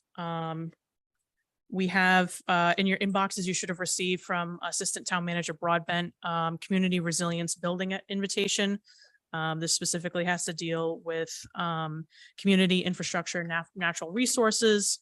So for those who might be interested, it's not just council members, but for anyone who might be interested in getting involved, I suggest you reach out to our Assistant Town Manager. I know there's a lot of people, especially in the western end of town, who are interested in nature conservancy and conservation of open space. So another good piece there. Coventry charter questions, next steps. I know there's been a lot of questions on this from members of the council and the school committee and the public. We are planning to package together the bond act with language to codify the school committee piece. There was a charter question related to the term of school committee members. We are aware of the state law around that. There are other communities that are included in the exclusionary piece of the law that deals with school committee terms. We intend to submit with the bond act as a package for legislation the town needs passed. Language that states we'd like the town of Coventry to be added to that exclusionary clause within that state law. So that will be heading to the General Assembly with the bond act. So for that to be codified as well. As I understand it from Mr. Angel, we do not need to send the other charter questions that were passed to the General Assembly for ratification. Those were approved by the voter. The ones that were approved by the voters were approved by the voters. They were then certified by the local board of canvassers and certified by the state board of elections. And by that measure, they are in place. I would like to invite the board of canvassers to come back sometime this late summer or fall to discuss the multi-year plan of integrating in the at-large seats, because we know that that's coming up, we would think next year. So I'd like to invite them to come and discuss that plan and how that will play out starting next year. Solicitor Angel, do you have anything to add with respect? Okay.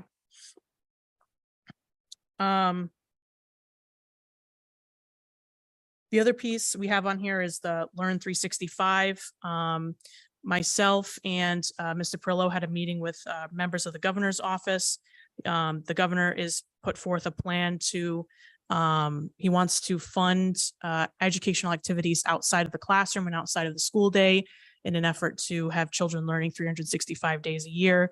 There's about $4 million in funding he's going to put toward this to get communities started. They would like communities to sign a Rhode Island Municipal Education Compact, which I'll pass around so you can take a look at.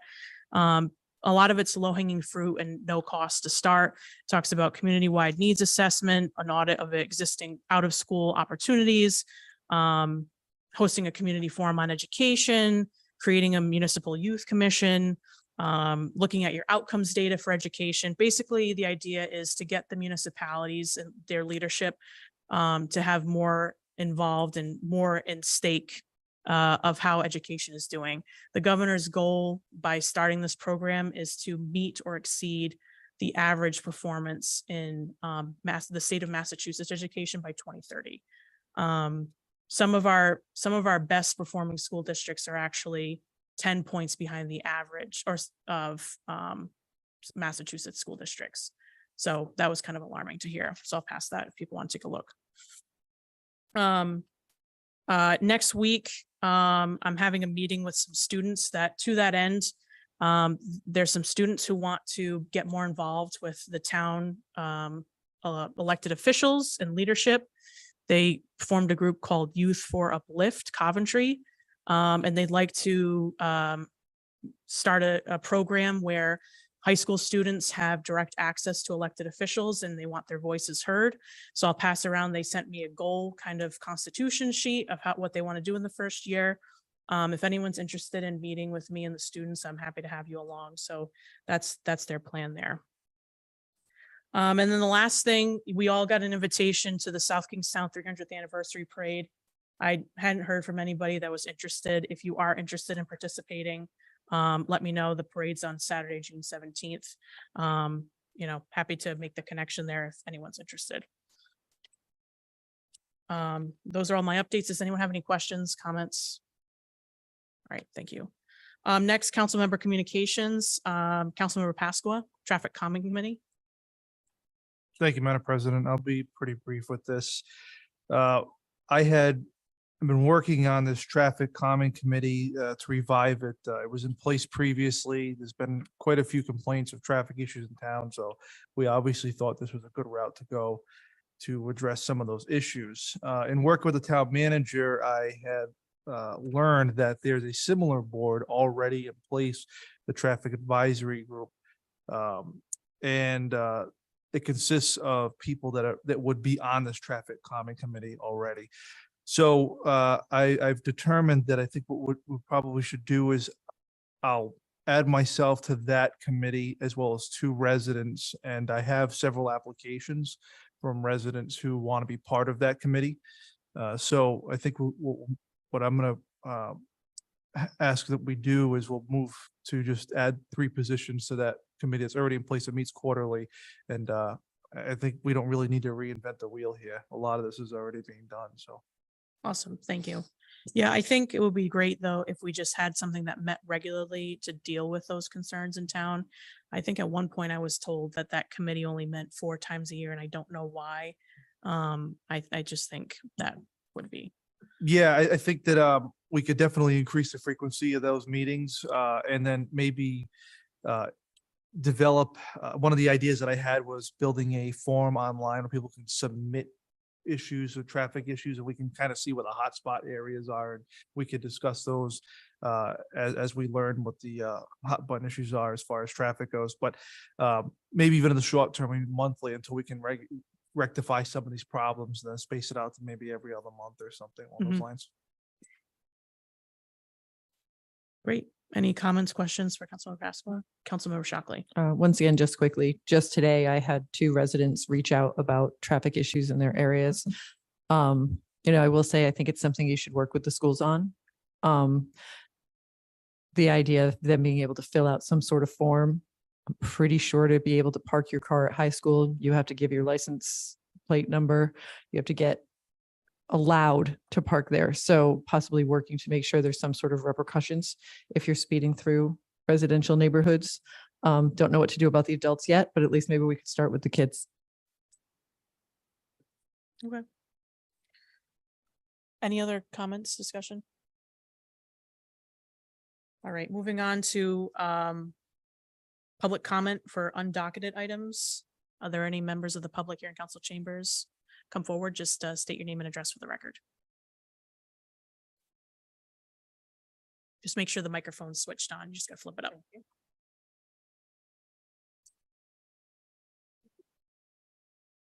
There we go. That's on. Okay, thank you. My name's Mimi Desjardins. I live at 1097 Main Street in Coventry. And I'm coming before the council today because of a lighting issue. The store that is across the street from me is the Coventry Mart Smoke Shop. And Councilman Ludwig knows about this and has been helping with this. But the issue is not getting better quickly. For a couple of years ago, the owner of that store put up extraordinarily bright light, painfully bright lights, excessive, and we complained to him. We politely went over and spoke to him. We sent him letters. My husband and I, we tried to be good neighbors to this person, and it was just an extremely frustrating thing. And so when that store owner told us that he actually had permits and this was legal. We foolishly did not follow it up, because if we'd followed it up, we would have found out he was completely lying to us and that the lights were just so far beyond whatever the town allowed. I have here something that somebody in the zoning department gave me about the lights. I'd like to read it. It's very brief. I won't take a long time. There should be no lighting standard taller than 15 feet. He has a light very close to the Station Street traffic light that is about 25 feet tall. It's extraordinarily bright.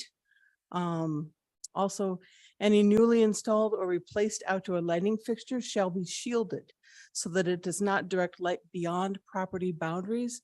That absolutely is not happening. The owner did order shields for some of his lights, but they've been back ordered. And in the neighborhood, we're kind of reaching a breaking point with this. We really are. Another thing that says the light illumination shall be of low intensity with a maximum wattage of 200 watts. I don't know how to, as a citizen, how to measure what the wattage is. Obviously, I'm not going to climb up on these things and unscrew the bulbs, but I have no idea what the wattage is.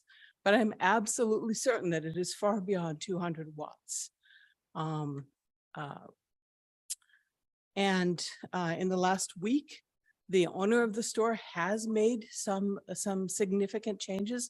He has lowered some of the lights, and that helps, but it does not help enough. During the winter time, it can be pretty bad because of the reflection off of the snow. So it just, the lights are right into our house. During the summertime, it's actually worse.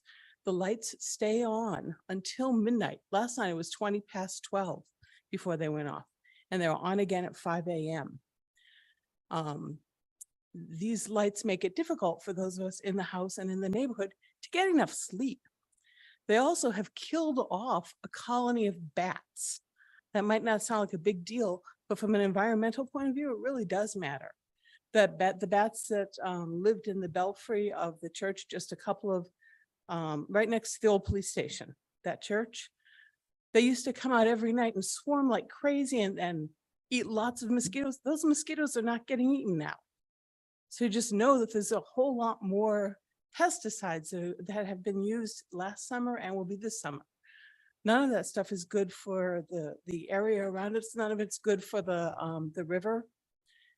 And last week, the town manager and I believe also you went to go and talk to did you go?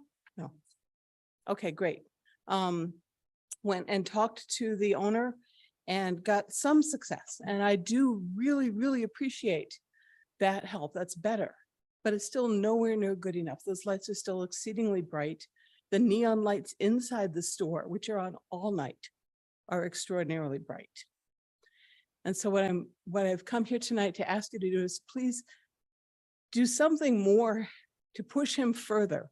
One of the things that certainly could happen is he can be charged the fees that he should be charged because he was cited for this months ago. And yet he hasn't been charged any fees, I've been told. I don't know why. You mentioned that every little bit helps. I don't know how much money this store owner owes the town on uncollected fines, but it would help a little bit. The main thing, of course, is not to fill the coffers, but to get the person to behave properly. That's it. Thank you for listening. Does anyone have any questions about that? So, Councilor Ludwig. Thank you, President Lima. So Mimi, I'm so sorry for what you and your family and the neighbors are going through. Thank you. Because this item isn't on the agenda, we can't kind of go back and forth on next Okay. steps. But if it's okay, I'd like to follow up with, I know it's extremely late. Thank you. I wish I had known you were coming tonight. I'm so sorry. I would have warned you this was going to be a long one. So right. maybe the town manager and I can follow up with you tomorrow if that's okay. Sure, that'd be great. Okay. Solicitor Angel. Yep. So I, again, no back and forth, but I do have a comment. which is that my office has evaluated this and we will be filing a complaint in municipal court to hold him accountable for the fines and for any violation of the zoning code with respect to light. So I suspect that we'll be regular visitors in the municipal court until we bring him into compliance. I sure hope so. That would be excellent. Thank you very much. Thank you for being a trooper and waiting again. Sorry, I didn't recognize you hadn't met, so thank you. If I may, Madam President, Councilwoman Ludwig, if possible, when the complaint is filed and we have a definite hearing date, those hearings typically are in the evening. If I'll communicate that to you, and if it's possible to get the word out to the residents in the area so that we can have them come and speak in municipal court, I think it would be very helpful for the judge to hear. That sounds good. So I'll contact them offline. Thank you. Any other members of council chambers here like to speak on undocketed items? Members on Zoom, undocketed item, public comments. Going once, going twice, 3 times, public comment is closed. Moving on to introduction of new matters before the council. Item A, solid waste and recycling services agreement between the town of Coventry and Rhode Island Resource Recovery Corporation. This is on page starting on 138 in your packets. Manager Parrillo, did you want to speak to this? So this is the 2-year contract that Director McGee spoke of during his budget hearing. It is going up from $53 a ton to $58.50 in year 1, and then to $63 in year 2. So that is the agreement that they're asking each municipality to sign. The over the cap limit is still going to be $115 per ton. We won't have a lot of options here, so I think we kind of have to put our John Hancock to it and submit it upon the council's approval. Do I hear a motion to approve the FY24 to 25 agreement with Rhode Island Resource Recovery Corporation? And permit the town manager to sign the agreement? I'll make the motion. Second. Motion from Vice President LeBlanc, second from Councilman Pasqua. Discussion? Hearing none, clerk, please take the roll. Councilmember Pasqua, Yes. Councilmember Ludwig, Yes. Councilmember Shockley, Yes. Vice President LeBlanc, Yes. President Lima. Yes. Motion passes. Item B, petition for exemption from taxation, General Nathaniel Green Homestead Association, AP 40 Lot 42, AP 48 Lot 113, AP 47 Lot 59, AP 47 Lot 72, AP 48 Lot 1.1, AP 47 Lot 61, and AP 56 Lot 113.1, starting on page 146 in your packets. Madam President. Mr. Thomas- Cronin? Yes. Thomas Cronin for General Nathaniel Green Homestead Association. And although it's not my strength or my reputation, I'll keep it as brief as possible. What a poor night to bring this before the board, but I'm here to, in an attempt to exempt real property from taxation under the authority of the town council. Last year, the Green Homestead Association was the beneficiary of a land donation from Clarion Corporation, just over 30 acres of vacant land on the western edge of the Patuxent River, directly adjacent to the homestead, a real benefit to them. This 30 plus acres is made up of the 7 lots that Madam President read off. They intend to keep it as vacant land, develop some walking trails, some opportunities to fish in the Patuxent River, and expand their historical reenactment and educational programs. They are seeking to have these lots exempt from taxation, as they are a 501c3 corporation and a domestic nonprofit corporation in the state of Rhode Island, and it's within this council's purview under Rhode Island State Law 44.3.3A25 to do so. So I promise to keep it brief, and that's my presentation. I'll make a motion. Motion from Vice President LeBlanc, Second. second from Councilman Pasqua to approve the petition for exemption from taxation. Discussion. Solicitor Angel, do you have any comments or questions? My only thoughts are that I've reviewed Mr. Cronin's papers. The statute, everything seems to be in order, the exception of one thing. We've made a spelling error on our agenda. According to Nathaniel, we changed a couple of letters in his first name around. Oh, yep. I just want to make sure that doesn't carry through to taxation. AE. It's AEL instead of EAL. Otherwise, everything works. So. We weren't trying to get you, Tom. No, it was Tom. It was us actually. So I just want to make sure. I think I've spelled Nathaniel every possible way in the 1 month that I've been representing. It is an interesting spelling, that's for sure. Any further discussion from members of the council? Hearing none, clerk, please take the roll. Councilmember Pasqua, Yes. Councilmember Ludwig, Yes. Councilmember Shockley, Yes. Vice President LeBlanc, Yes. President Lima. Yes. Thank you, Mr. Thank you, Cronin. Council. Appreciate your patience.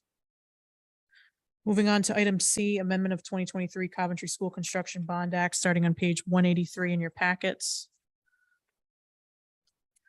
So just some backstory on this. We had discussed this document at our April 11th meeting. We had voted to put in the 80 million amount at a reimbursement rate or state share ratio of not less than 49.2%. We did that instead of the 69 and change percent to keep our options open. We have this back before us this evening, as you'll see it also included in your packet here on page, or I think it was given as a handout, if I'm not mistaken. Or is the debt piece? It was in the packet. I forget which page it was. 120. The town administration sat down with the school building committee, and we went over the debt obligations and liabilities of the town. And we also went over the anticipated projects we would need bonding capacity for over the next 20 years. That included 145 million for sewers, about 60 million for roads, 15 million in sidewalks. And that doesn't include any capital, any potential bonding that might be needed for town buildings, as we're going out now for RFP for the facilities master plan for towns. So we went to them and we had a conversation. We said, look, understanding the investment we have to make in our sewer infrastructure, in our roads, and that would require bond capacity. We had a conversation with them about needing to lower the bond amount. So we had mentioned that it was a tough conversation, but the new school being pulled off the table and focusing more so on having the high school and middle school projects, along with some of the warm, safe, and dry pieces for the other elementary schools, be the full project at a smaller amount, and doing something that's more manageable that would also allow for bonding capacity for these other bigger pieces that we talked about. So difficult conversation, but I think the highlight for me that I commend this group for is that they didn't approach it as an all or nothing. Well, we want our 80 million or nothing at all. It was, well, we get it, we're disappointed, but we want to make something happen for schools. So that was the conversation that we had last week. So today we need to amend the amount that's in this bond act from 80 million to an amount that's lower, because if we leave it at the 80 million, it was discussed with bond counsel, legal counsel, and finance director, we technically encumber that full amount in our bond capacity, even if we don't spend it. And we only spend a certain amount for schools. So we need to have this bond act amount accurately reflect what the project's actually going to be. So with that, I'll take questions or comments. I know Councilmember Shockley was there. Councilmember LeBlanc was there as well. Councilmember Shockley. Yeah, just to add a little bit, one concern based on even keeping the bond at the level it was at. So say the council was comfortable with the 80 million. We didn't feel, even with PAYGO and additional resources, that we could finish the project and do just the projects that were going to be covered under the current bond. So instead of ending up with a product that we weren't going to be happy with at this expense to the town, I agree with President Lima. The superintendent and the rest of the school building committee were very receptive, school committee members included, to creating a bond that can help with the needs the schools currently have, and kind of make sure that we took care of those items, even though we know it means a reduced reimbursement rate.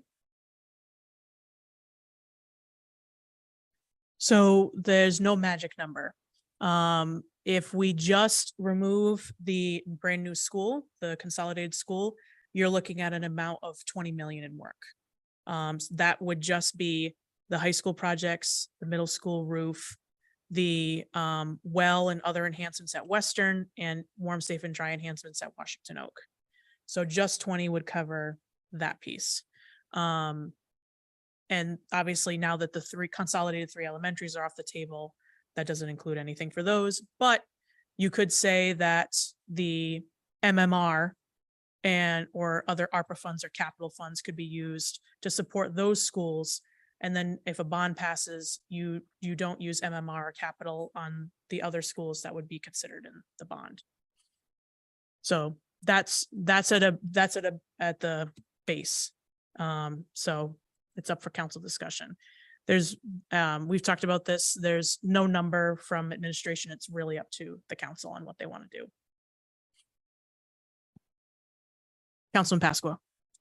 So previous presentations, we've seen 17 million in repairs due to the schools in the next 3 to 4 years. I mean, just to start a discussion, I would say let's throw 22 million on there, and that gives us $5 million for other improvements beyond just what needs to be done to repair the schools, but visual enhancements and things like that. So just 22 million. Councilmember Shockley.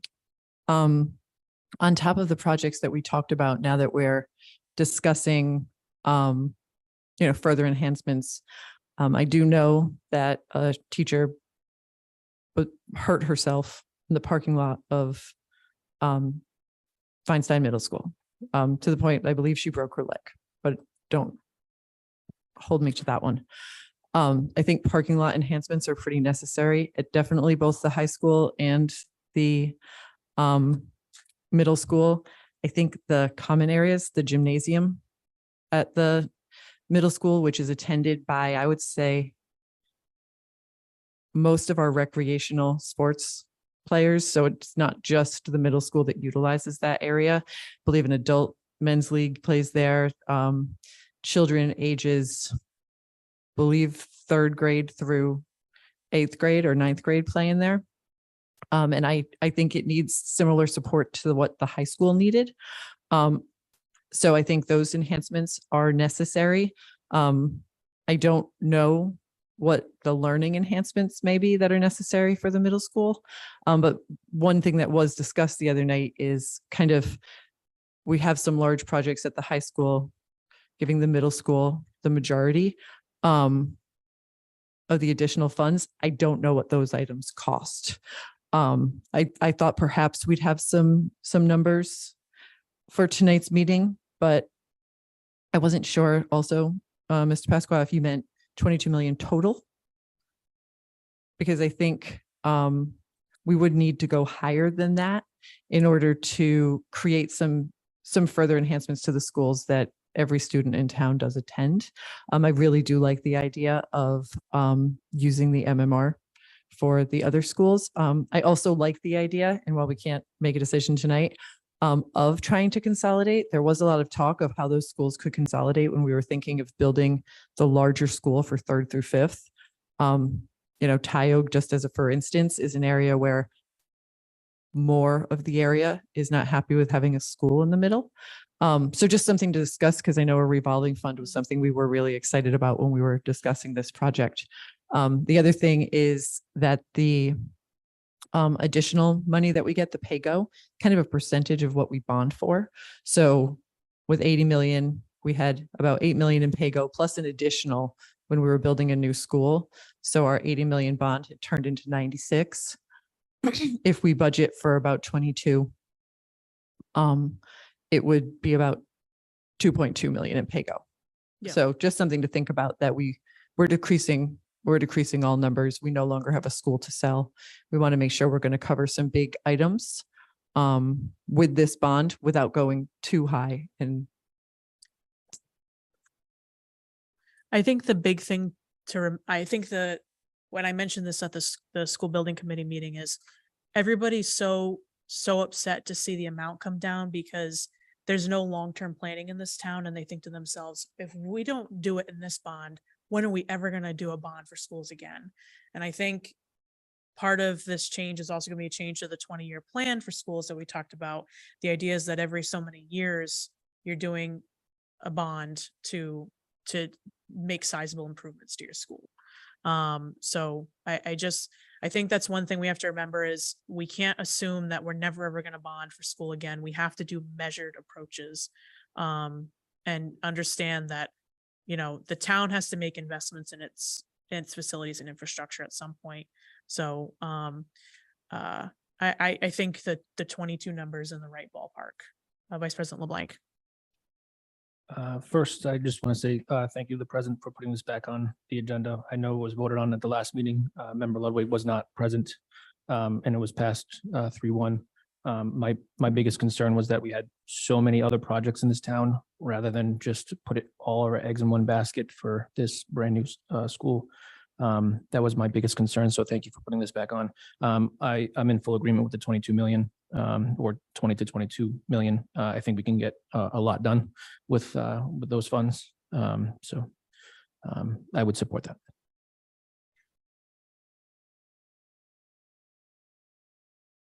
Councilor Ludwig. Okay, admittedly, I'm thoroughly confused. We went from newer and fewer to nothing new. Is that right? So was there a vote on this at the school building committee meeting? Was it like, I'm trying to understand how we got here. Was there like a vote that they said, okay, send it back to the council and say, no new, but we'll do the It was more fixes? of a telling them this is what we can actually afford. That was the conversation. which was about 35 million that you threw out, Mr. Parrillo, without crunching the numbers. So I guess, I mean, I'm at a loss here. I have no idea what number to approve because I have no idea what the numbers are associated with everything that's now been taken out. So just to, I guess, ask questions. Why wouldn't we go for 30 or 35 since we know that that's a more appropriate number? We don't have to spend that much. I know you're saying it kind of holds us to that number. But I mean, 30 is a substantially different number than 80, and we don't even know what's going to fit in 22. Mm-hmm. So I'm just concerned, like we went from 80 to 20. I don't even know where to go. Yeah, so I'll repeat what I said at the beginning. So the school by itself, the brand new school, the Consolidated 3 Elementary, was 82 million. That's off the table. And to Councilmember Shockley's point, with the inflationary costs of construction and the fact that many school districts are running over 25 to 30 million on their projects in overrun costs, we said, wow, we're not even going to get the school that we want because they're going to keep paring back what the project is to the point where we don't even have a building that we want. So that kind of eliminated it based on the economic conditions. So if you remove the 82 from there, what's left is 18 million in projects, which is the high school, the middle school, Washington Oak, and Western. So so if you just very simply took those out, that there's 18 million of work that could be done, which is why Councilman Pasco added in the 5, so that way the 3 other schools that are not being consolidated could be touched. Okay, so based on that, I would say considering rising costs and overtures are a big thing here, then why, why not go for the 25, knowing that these are going to be so much higher than, and we don't have an exact number and it wouldn't be higher than that. So I can get comfortable in the 20 to 25 number if other counselors can. Okay. Yeah, and I was thinking, based on our conversation the other night with the school building committee, it seemed they wanted to try to add some projects to the middle school from what we had originally planned for. Like I said, even just what do they call it? The package needs a lot of work, honestly, for certain safety issues. And as I mentioned, these are just things I know about as a parent of 2 students there. Common areas, the gym is nearing the unusability level of the high school gym. And these aren't touching anything academically, but I think they are needs of a school. I was hoping to fall someplace more where Mr. Parrillo had said he felt the town could get comfortable, which would be more in the 30 to 35 million range. And like Councilmember Ludwig said, do I want to lock up $80 million if we only want to spend about 30? No. But if we lock up somewhere in the 35 million range and get more towards that $25 million number, maybe pricing comes in better than we think. Maybe we find out alternative funding sources for some of the money. I just, I don't want to undercut not even knowing what the projects are that we're looking to get done. We're kind of going into this with one core group of projects that were must do's based on the fact that we wanted to build that new school. And now that we don't have, now that we don't have that new school on the table, I feel like some things maybe might get added in that we're not expecting. So just something to think about. I think we can get a slippery slope though on the amount, because the laundry list of things that need to be done to school buildings. I mean, you could add something to the list. You could go on and on. Well, 25, if you add 5 million more, we could do this. Well, if you made it 35, you could do this. I think we just have to make the difficult decision and say 25's the budget and it needs to include contingency, and then that's it. It would be great to be in a financial position where we could do more, but we have to at some, a council at some point has to make a difficult decision. And by the way, we're still saying that we want school construction to happen. It's just doing it in a more fiscally conservative way. So I would be okay with the 25. Vice President LeBlanc. So if we did 22, how much would we get for Pago? Because when we still get close to 25? I don't know what the official amount is. I think Just throwing it out there. You still get to 25. I still would prefer the 25. I'm okay with that too. So with that being said, do I hear a motion to amend the amount in the bond act to 25 million? Motion from Councilman Pasqua, I'll second it. second from Councilmember Shockley. Discussion?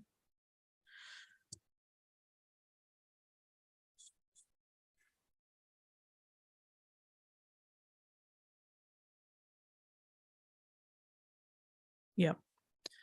And this bond act will be remitted as revised to the General Assembly. Any discussion?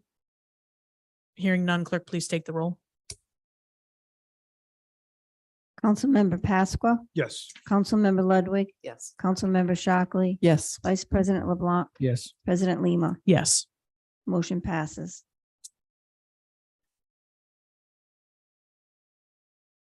Do I hear a motion to adjourn at 10:37 PM? I'll make the motion. Motion by I'll second it. Motion by Vice President LeBlanc, second by Councilmember Pasqua. All those in favor? Any opposed? The ayes have it.